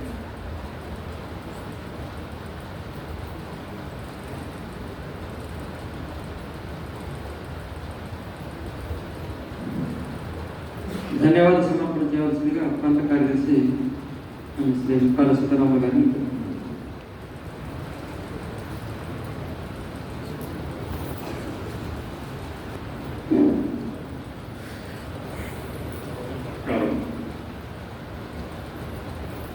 స్వాగతం సుస్వాగతం అందరికీ. మనం పిలవగానే మన ఆహ్వానం అందుకొని మనకు అతిథులుగా వచ్చిన ఇద్దరు ఆచార్యులకు కూడా మౌనికారెడ్డి మరియు ప్రకృతి గుప్తా గారికి ధన్యవాదాలు తెలుపుతూ అందరికీ కూడా ధన్యవాదాలు తెలుపుతున్నాను.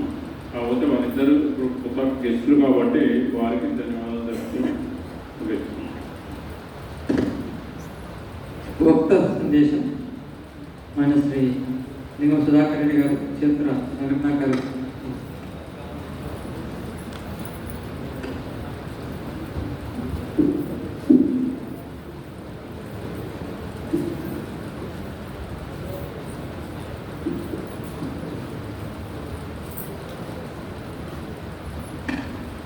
అధ్యక్షులు ప్రొఫెసర్ తిరుపతిరావు గారు, ముఖ్య అతిథులు మౌనికారెడ్డి గారు, ప్రకృతి ముఖ్య గారు, వేదికను అలంకరించిన మిగతా పెద్దలు, కార్యక్రమంలో పాల్గొంటున్నటువంటి కార్యకర్తలు,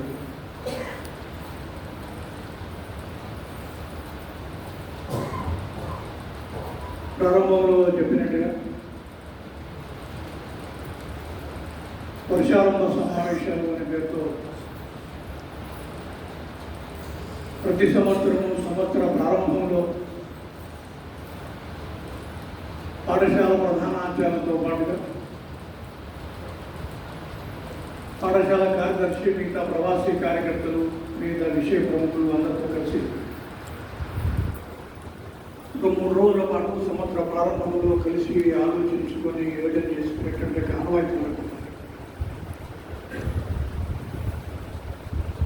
దాంట్లో భాగంగానే ఇవాళ రేపు 8 రోజులు ఇక్కడ మనం గడుపుతాం.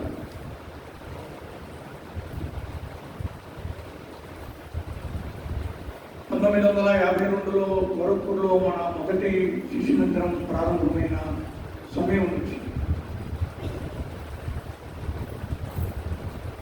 ఏ ఉద్దేశంతో అయితే మనం విద్యారంగంలో ప్రవేశించాము,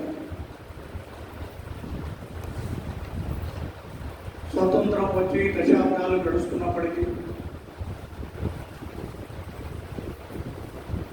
ఏదైతే ఆశించామో విద్యారంగంలో మార్పులు కనిపించని కారణంగా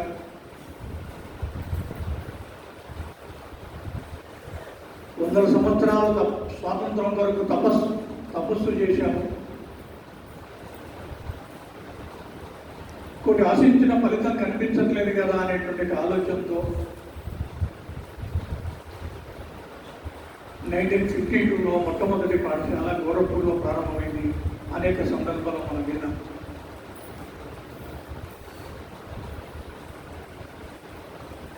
కొన్ని 2-3 సంఘటనలు మనం ఇక్కడ తీసుకున్నప్పుడు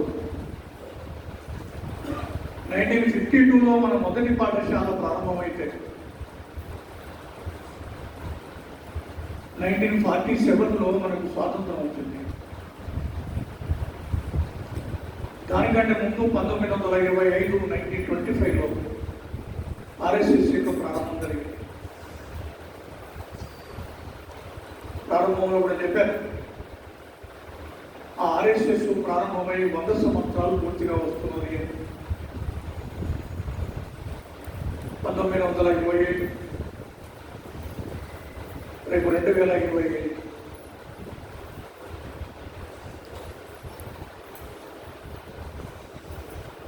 స్వాతంత్రానికంటే ముందే రాష్ట్రీయ స్వయంసేవక సంఘం ప్రారంభం చేసినప్పుడు సంఘ నిర్మాత డాక్టర్ కేశవరావుజీ స్వాతంత్రం ఇవాళ కాకుంటే రేపు వస్తుంది, కానీ వచ్చిన స్వాతంత్రాన్ని కాపాడుకోగలిగేటువంటి సమాజం కావాలి. ఒకరి తర్వాత ఒకరు విదేశీయులు వరుసగా మన దేశం పైన దాడి చేస్తున్నారు, దోచుకుంటున్నారు, నిరంతర సంఘర్షణ జరుగుతున్నారు. దీనికి అంతటి కూడా ప్రధాన కారణం ఈ దేశ ప్రజల్లో క్రమశిక్షణ లోపించింది, దేశభక్తి లోపించింది, సంఘటన భావం లోపించింది. దీన్ని ఎప్పటి వరకైతే సమాజంలో నిర్మాణం చేయమో అప్పటి వరకు స్వాతంత్రం వచ్చినా కూడా దాన్ని మనం నిలుపుకోలేము అనేటువంటి భావంతో, ఆవేదనతో సంఘ నిర్మాత డాక్టర్ కేశవరావుజీ ఆర్ఎస్ఎస్ ప్రారంభం చేసింది. స్వాతంత్రం వచ్చిన తర్వాత ఏ కళలు కన్నామో అది విద్యారంగంలో కనిపించకపోయేసరికి సంఘంలో పుట్టి పెరిగినటువంటి కొంతమంది వ్యక్తులు బాబురావుజీ దేవరత్ని మొదలుపెట్టారు. RSSలో కేవలం 1 గంట సేపు రోజు కలిసి ఆడుకోవడం ద్వారా దేశభక్తి, క్రమశిక్షణ, దేశము, ధర్మము, సమాజము ఇత్యాది విషయాలను కూడా చర్చించుకుంటున్నాము, తదనుగుణంగా వ్యవహరించుకుంటున్నాము. 1 గంట సేపట్లోనే ఇంత మార్పు వస్తుంది సమాజంలో అనుకున్నప్పుడు రోజులో 8 గంటల పాటు మన దగ్గర విద్యార్థులు ఉంటున్నారు. విద్యాలయంలో ఒక విద్యాలయం కనుక ప్రారంభం చేసి ఈ టెక్స్ట్ బుక్స్తో పాటుగా ఈ దేశభక్తిని, సచ్చీలతని వాళ్ళలో నిర్మాణం చేసినట్టయితే మనం ఆశించినటువంటి సమాజం నిర్మాణం అవుతుంది అనేటువంటి కల్పనతోటి, ఆశతో 1952లో శిశు మందిరికి అంకురార్పణ చేశాము అనేది ఇది సత్యం. ఇవాళ విద్యాభారతి పేరుతో ఆల్ ఇండియా ఆర్గనైజేషన్, సరస్వతి విద్యాపీఠం పేరుతో స్టేట్ ఆర్గనైజేషన్,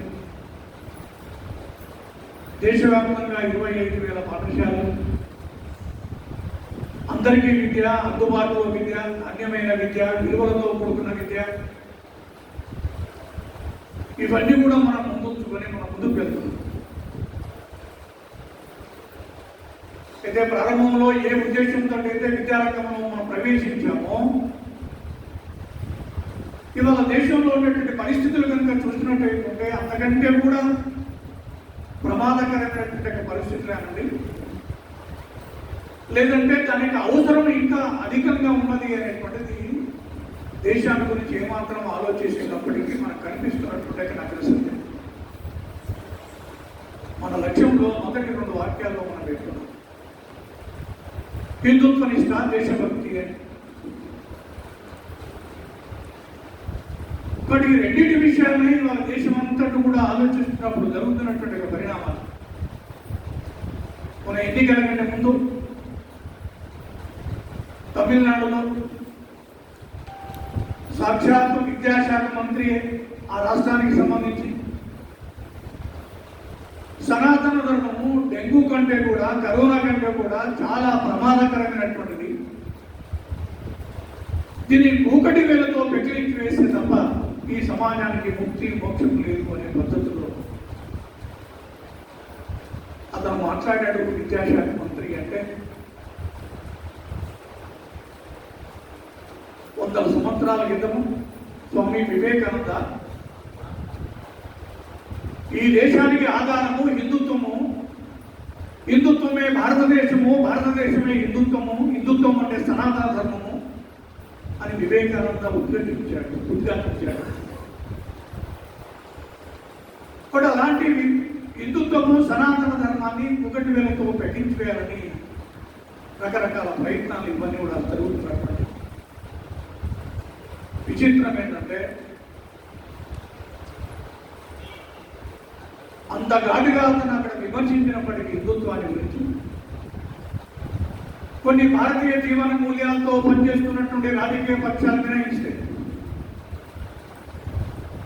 ఇవాళ ప్రతిపక్షంలో కేంద్రంలో కూర్చున్నటువంటి భాగస్వామ్య పార్టీలన్నీ కూడా ఏ ఒక్కరు కూడా దీన్ని విమర్శించకపోవడము, ఇదేంటి అని చెప్పి ప్రశ్నించకపోవడము, ఇది సమాజం యొక్క దుస్థితిని ఇవాళ మనకు ప్రత్యేకంగా కనిపించేట్టుగా చేస్తుంది.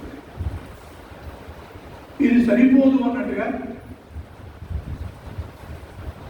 ఈ ఎన్నికల తర్వాత మొట్టమొదటి పార్లమెంటు సమావేశంలోనే ప్రతిపక్ష నేతగా మాట్లాడుతూ హిందుత్వం పైన దాడి చేస్తూ, హిందుత్వం అంటే హింస, హిందుత్వం అంటే అన్యాయము, హిందుత్వం అంటే అసత్యము అని హిందుత్వం యొక్క అసలు రూపాన్ని కంప్లీట్గా పక్కకు పెట్టి ప్రపంచంలో ఎవరికి బ్రతకడానికి దిక్కు లేకుండా ఉన్నటువంటి సమయంలో పరిగెత్తుకుంటూ ఇక్కడికి వస్తే వాళ్ళందరికీ నీడనిచ్చినట్టుగా హిందుత్వము, భారతదేశము పార్లమెంటులో అందరి సమీక్షణ దాడి చేస్తుంటే ఏ ఒక్కడు కూడా లేచి అటుపక్షం వాళ్ళు మాత్రం రకరకాలుగా ఉన్నప్పటికీ అడ్డము నువ్వు ఓట్లు పెట్టుకొని గుడి గోపురము దండము దైవము ఇవన్నీ ఉన్నప్పటికీ కూడా హిందుత్వం మీద దాడి చేస్తుంటే ఒక్కడు కూడా లేచి ఇదేంటి అని చెప్పేసి లేచి ప్రశ్నించకూడదు. పురుషంలో మనం చూస్తాం, ద్రౌపదికి వస్త్రాపహరణం జరుగుతున్న సమయంలో 100 మంది కౌరవులు ఉన్నప్పటికీ ఆ కౌరవులు వికటాకాశం చేస్తున్నటువంటి సమయంలో కూడా కౌరవుల పక్షానే ఉన్నప్పటికీ కూడా ఒక్కడు వికర్ణుడు కౌరవుల యొక్క సోదరుడే వాడు గట్టిగా నిలబడి ఇదేంటి భోగాలను కులములు అయినటువంటి సాక్ష్యాలతో ఆ వదినమ్మ గారి పైన ఈ రకంగా వస్త్రాభరణమా అని ఎదుర్కొని వాళ్ళని ఆపలేకపోయినా సరే ఇది తప్పు అని చెప్పేసి ఎదుట నిలబడి దాన్ని ఆపలేని పరిస్థితిలో అక్కడి నుంచి నిష్క్రమించాడు తప్ప దాన్ని చూస్తూ కూర్చోలేదు. నేను ఎందుకు చెప్తున్నానంటే ఇవాళ దేశ పరిస్థితులు అప్పటికంటే కూడా చాలా ప్రమాదకరంగా వాడు మాట్లాడుతుంటే కూడా అదే పక్షాన్ని ఉన్నప్పటికీ కూడా ఇదేంటి అని చెప్పి ప్రశ్నించేవాడు కూడా లేకపోగా దాన్ని చప్పట్లు కొడుతూ ఎంకరేజ్ చేస్తున్నటువంటి సందర్భాలు ఇవాళ మనం చూస్తున్నాం. ఈ మధ్యనే కొద్ది రోజుల క్రితము తమిళనాడు నుంచి కొన్ని మల్లపురం జిల్లా అనేటువంటి ప్రదేశంలో ముస్లింల సంఖ్య ఇది ఎక్కువగా ఉన్నది కాబట్టి ఇది విడిగా మరి ముస్లింలకు విడిగా ఒక కంట్రీ చేయాలి, ఒక భాగం చేయాలనేటువంటి డిస్కషన్స్ ఈ మధ్యలో దేశంలో వచ్చినటువంటి కులగ లెక్కలు, జనాభా లెక్కలు, ఇతరత్ర ఇవన్నీ పేపర్లో వచ్చిన వార్త ప్రకారంగా ఇలా ఒక 10 రోజులు, ఒక 25 సంవత్సరాలు కనుక గడిచినట్టు భారతదేశంలో హిందువులు మైనార్టీలోకి వెళ్ళిపోతారు అని చెప్పేసి లెక్కలు ఇవన్నీ చెప్పినప్పుడు ఎవరు దీనికి అంతటికి కారణము అని ఒక ప్రశ్న వేసుకుంటే ఈ హిందూ సమాజానికి, హిందూ దేశానికి, భారతదేశానికి శత్రువులు ఎవరో ముస్లింలో లేకపోతే క్రైస్తవులో అని కాకుండా హిందుత్వం అనే పేరుతో పేరు పెట్టుకొని ఆ మనల్ని సాగిస్తూనే స్వార్థం కొరకి, లబ్ధి కొరకి ఆ రకంగా హిందుత్వం పైన అటాక్ చేస్తున్నటువంటి సందర్భాలను చూస్తున్నాం. కారణం ఏంటంటే స్పృహ లేకపోవడమా, వాళ్ళ కులం పేరుతోటి, వర్గం పేరుతోటి, ప్రాంతం పేరుతోటి, భాషా పేరుతోటి ఇవాళ ఇది ఉన్నటువంటి హిందూ సమాజాన్ని ఇంకా కులం పేరుతో ఇంకా బలహీనపరచడం కొరకు మేము కనుక అధికారంలోకి వచ్చినటువంటి కులగణన చేయిస్తామని చెప్పేసి ఇవాళ మన రాష్ట్రంలో కూడా వచ్చినటువంటి రాష్ట్ర ప్రభుత్వం మేము కులగణన చేస్తామని చెప్పేసి ఎక్కడ నువ్వు కులగణన చేసేదంటే మళ్ళీ హిందూ సమాజంలోనే, అదే క్రైస్తవ సమాజంలో అనేక వర్గాలు ఉన్నాయి, ముస్లిం సమాజంలో అనేక వర్గాలు ఉన్నాయి, అక్కడ కూడా చాలా పేదవాళ్ళు ఉన్నారు. కాబట్టి అక్కడ కూడా ఈ రకమైనటువంటి కులగణన చేసి ఎవరు పేదవాళ్ళు ఉన్నారో వాళ్ళకి ఏం చేయాలి, వాళ్ళ గురించి ఎవరు కూడా ఒక పల్లెకు మాట మాట్లాడలేదు. కారణం ఏంటంటే ఇప్పుడున్నటువంటి హిందూ సమాజాన్ని ఇంకా ఎంత బలహీనపరిస్తే అంత తేలికగా మనం ఈ సమాజాన్ని, దేశాన్ని బలహీనపరిచి మన ప్రయత్నాలు మనం చేయించుకునేటువంటి పద్ధతుల్లో కూడా శత్రుపక్షాలు ఉన్నటువంటి స్థితిని మనం చూస్తున్నాం. మన ఎలక్షన్లో కూడా సోషల్ మీడియాలో ఇతరత్ర మీరు చూసుకుంటారు కావచ్చుగాక ఒకవైపు బంగ్లాదేశ్, ఒకవైపు పాకిస్తాన్, మరోవైపు అమెరికా, ఇంకోవైపు చైనా, ఇలా విదేశాలన్నీ కూడా కలిసి వేల కోట్ల రూపాయల డబ్బు వెచ్చించి సోషల్ మీడియా ద్వారా ఇక్కడ ఉన్నటువంటి రాజకీయ పార్టీలకి డబ్బు యొక్క సహకారం చేస్తూ ఈ భారతీయ మూలాలు ఉన్నటువంటి ప్రభుత్వము రాబోయే రోజుల్లో భారతదేశంలో నిలబడడానికి వీల్లేదు అని చెప్పేసి చాలా పెద్ద ఎత్తున పనిచేశాయి అని చెప్పేసి బహుశా సోషల్ మీడియాలో ఉన్నటువంటి వాళ్ళందరికీ అర్థమైంది. ఇదంతా ఎందుకు చెప్తున్నానంటే మన పాఠశాల కేవలము లెక్క పెట్టుకోవడం కొరకు మన పాఠశాల కాదు. 1952లో ఏ ఉద్దేశంతో అయితే మనం బడిని పెట్టుకున్నామో, గంట సేపు కలిసి ఉంటే వాళ్ళలో దేశభక్తి, క్రమశిక్షణ వస్తుంది అనుకున్నప్పుడు 8 గంటలు మన దగ్గర కలిసి ఉన్నప్పుడు ఈ విద్యార్థుల్లో కూడా ఈ హిందుత్వ నిష్ట దేశభక్తిని మనం నింపలేమా? ఎక్కడైతే మన పాఠశాల మనం ఉన్నదో ఈ పాఠశాలను విస్తరించి అందరికీ విద్య అనేటువంటి పేరుతో మనం వెళ్ళలేకపోతామా? వెళ్ళలేమా? ఈ ఆశతోటి మనం ఈ విద్యారంగంలో అడుగుపెట్టలేము. కాబట్టి మనం ఆనందపడాల్సింది మన స్టేట్లో 200 బళ్ళు ఉన్నాయా? ఈ విద్యార్థుల సంఖ్య ఎంత ఉన్నది? ఫీజు ఎంత పెంచాము? ఎన్ని సమావేశాలు జరుగుతున్నాయి? ఈ లెక్క పెట్టుకోవడం గురించి మన సమావేశాలు, మన కార్యక్రమాలు కాదు. మన విద్యాలయ కేంద్రంగా ఏదైతే ఆశించామో ఆ పనులు జరుగుతున్నాయా? ప్రభావవంతంగా ఆశించిన పద్ధతిలో మన విద్యాలయం ముందుకెళ్తున్నదా? వాటి దీన్ని దృష్టిలో పెట్టుకొని రాబోయేటువంటి 4-5 సంవత్సరాల్లో మన శక్తిని 2-3 చేసుకుంటే తప్ప ఇవాళ దేశంలో ఉన్నటువంటి అనేక రకాల సవాళ్లను మనం ఎదుర్కోగలుగుతామని 4-5 సంవత్సరాల క్రితమే కొన్ని లక్ష్యాలు పెట్టుకున్నాం. సంఘానికి 100 సంవత్సరాలు నిండుతున్న సందర్భంగా ఎన్ని రంగాల్లో అయితే సంఘ ఆలోచనతో ప్రవేశించారో, కార్మిక రంగంలో, కర్షక రంగంలో, ధార్మిక రంగంలో, అట్లానే విద్యారంగంలో మనం ఉన్నాం. కాబట్టి మనకి ఏ మేరకు స్కోప్ ఉందో ఆ మేరకు వేగంగా మనం ముందుకు వెళ్ళగలుగుతామా అని గడిచినటువంటి 4-5 సంవత్సరాలుగా మనం ప్రయత్నం చేస్తున్నాం.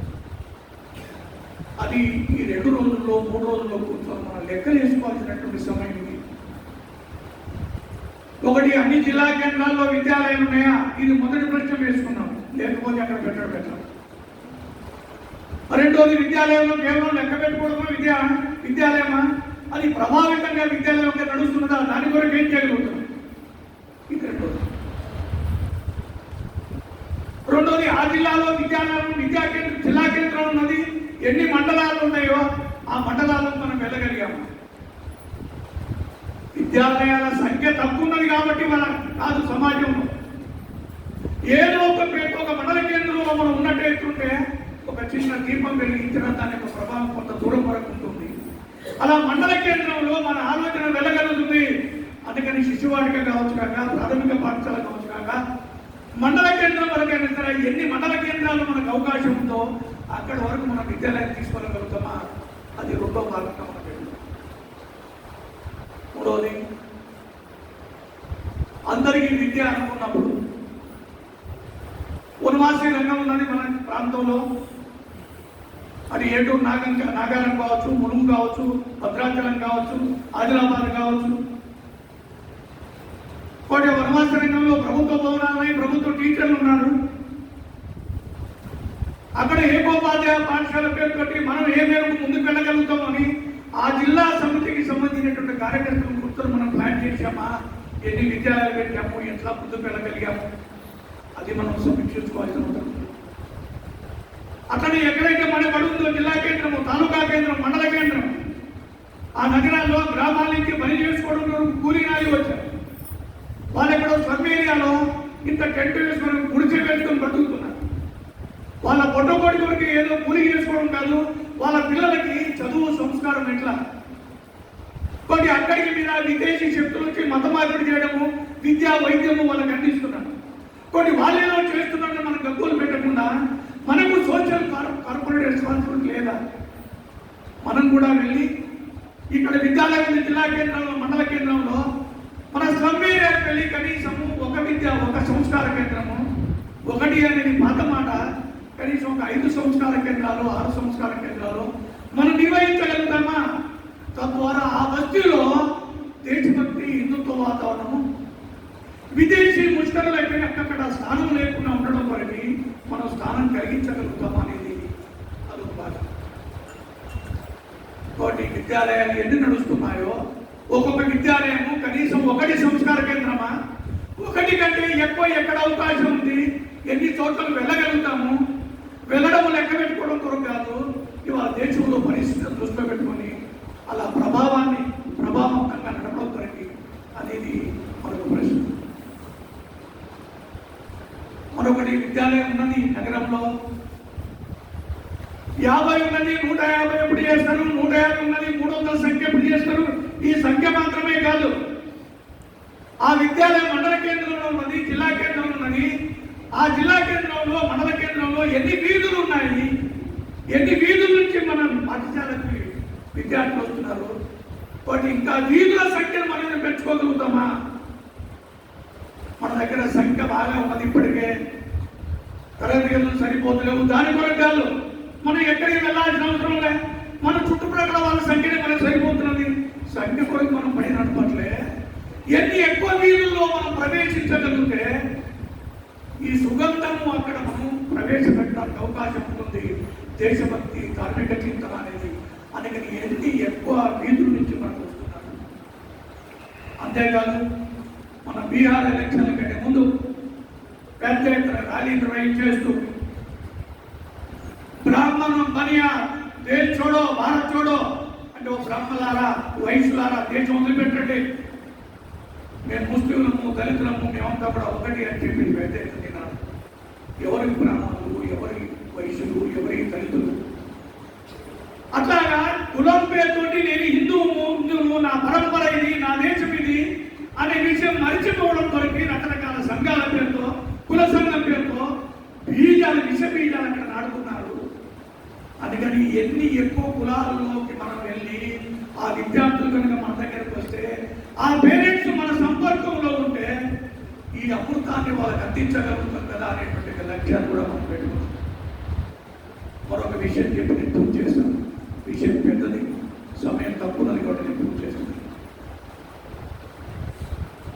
ఒక విద్యాలయం అంటే నేను ఇందాక చెప్పినట్టుగా మ్యాథ్స్, ఇంగ్లీషు, సైన్సు, పరీక్షలు, మార్కులు, ర్యాంకులు, సన్మానాలు. ఈ సన్మానాలు ప్రోత్సాహం కొరకు అవసరమే కావచ్చు కాదు, కానీ సన్మానం కొరకు మన కార్యక్రమం కాదు. వాస్తవంగా సన్మానాలు ఆ విద్యాలయం కేంద్రంగా జరుగుతున్న పరివర్తనం బట్టి, మార్పును బట్టి సన్మానం చేయాలి. వాటి మార్కులు అవసరమే, రిజల్ట్ అవసరమే, వాటి దీనికి సాధనలేదు కాబట్టి మనం చేసాం. అవసరమైతే నెక్స్ట్ ఇయర్ కొరకు ఆ రకంగా అనుకున్న మేరకి విద్యాలయం కేంద్రంగా సామాజిక పరివర్తన మార్పు జరిగింది. అలాంటి విద్యాలయం సెలెక్ట్ చేసి ఆ ప్రధానాచార్యని, ఆ సెక్రటరీని సన్మానం చేయాలి. దాని రిజల్ట్ ఇక్కడ ఉంచగలగాలి. మొన్ననే విశాఖపట్నం కేంద్రంగా భారతీయ విద్యా కేంద్రం అనే పేరుతోటి ఒక సంస్థ ఉన్నది మనదే. పాడే కేంద్రంగా 100 గ్రామాల్లో, అడవి ప్రాంతాల్లో ఏకోపాధ్యాయ పాఠశాల నడుపుతున్నాం. అనేక సంవత్సరాలు అక్కడ జరుగుతున్నాం. వాటిని అధ్యయనం చేసి ఒక పుస్తకం ముద్రించారు. ఆ గ్రామాల్లో ఏకోపాధ్యాయ పాఠశాల పెట్టిన తర్వాత ఎలా మందిరాలకు వెళ్తున్నారు, ఎలా పండుగలు చేసుకుంటున్నారు, మత మార్పులు ఎలా ఆగిపోయింది, గతంలో వెళ్ళినటువంటి వాళ్ళు ఎలా తిరిగి వస్తున్నారు, భోజన మంత్రం ఎలా చదువుతున్నారు, ఇలా అనేక విషయాలతో ఒక పుస్తకాన్ని గుర్తించారు. మనం చెప్పగలుగుతామా మన సంస్కార కేంద్రంగా ఈ మార్పు జరిగిందని, మన విద్యాలయ కేంద్రంగా ఈ మార్పు జరిగిందని? అట్లనే అన్ని గ్రామాల్లో మన బడి లేకపోవచ్చు కాక, కానీ మండల కేంద్రంలో, జిల్లా కేంద్రంలో బడి ఉన్నది. ఎన్ని ఎక్కువ గ్రామాల నుంచి మన విద్యార్థులు పాఠశాలకు వస్తున్నారు. ఇవన్నీ ఎందుకు చెప్తున్నామంటే ఇవన్నీ మన యొక్క లక్ష్యాలే, శక్తి లక్ష్యాలే. వాటి దీన్ని దృష్టిలో పెట్టుకొని సంఖ్యాత్మకంగా, గుణాత్మకంగా, అపేక్షకు అనుగుణంగా మన విద్యాలయాన్ని ముందుకు తీసుకెళ్ళడం కోరి అక్కడ మన విద్యాలయం అంటే సమస్యలను నిర్మూలించడం కొరకు ఒక నాయకత్వం వహించగలుగుతుంది, సమాజ పరివర్తన కొరకు నాయకత్వం వహించగలుగుతుంది. వాస్తవం గతంలో మన విద్యాలయానికి అదే పేరు. ఒక కోటమరాజు గారు ఎక్కడో ఆదిలాబాద్ లో పనిచేశారా, ఒక గడియ సుదర్శన్ గారు ఎక్కడో ఖమ్మంలో పనిచేశారా, ఒక పోకల వీరన్న గారు ఎక్కడో వరంగల్లో ప్రధానాచార్యగా పనిచేశారా, ఒక సాంబయ్య గారు ఎక్కడో జమ్మిగుండలో ప్రధానాచార్యగా పనిచేశారా? కొన్ని వినాయక చవితి ఉత్సవాలు చేస్తే అన్ని మండపాన్ని ఒక చోట కలపాలంటే వీళ్ళందరినీ రకరకాల రాజకీయ పార్టీలు వగైరా ఉంటారు. వీళ్ళందరికీ కేంద్ర బిందువు ఏమంటే ప్రధానాచార్య మన కేంద్ర బిందువు అనే పద్ధతిలో విద్యాలయం రకంగా ఉండేది. కారణం ఏదైనా కావచ్చు కనుక ఇవాళ సామాజిక నాయకత్వము, సామాజిక నేతృత్వం వహించే పద్ధతిలో మన పాఠశాల నిలవగలగాలి. ఆ దిశలో నిలవడానికి తగినటువంటి వ్యయం చేసుకొని ముందుకు వెళ్తామని ఆశిస్తూ నేను పూర్తి చేస్తున్నాను. ధన్యవాదాలు.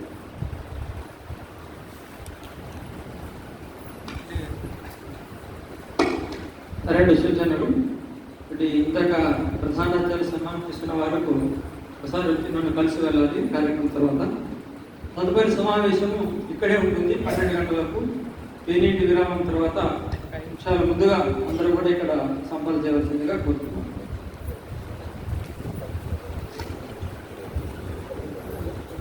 టెక్స్ట్ బుక్ రైల్వేస్ అందరూ 13వ గదిలో సంపద కావాలి 12 గంటలు. శాంతి మంత్రం అట్లాగే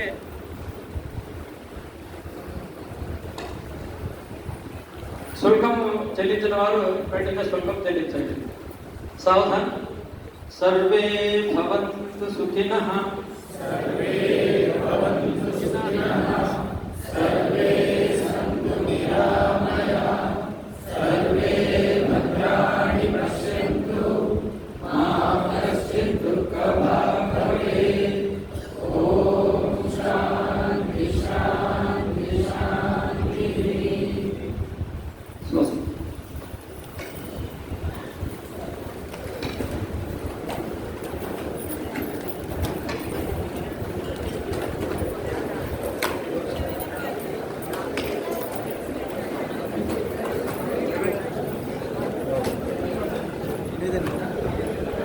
రాసి పెట్టాను.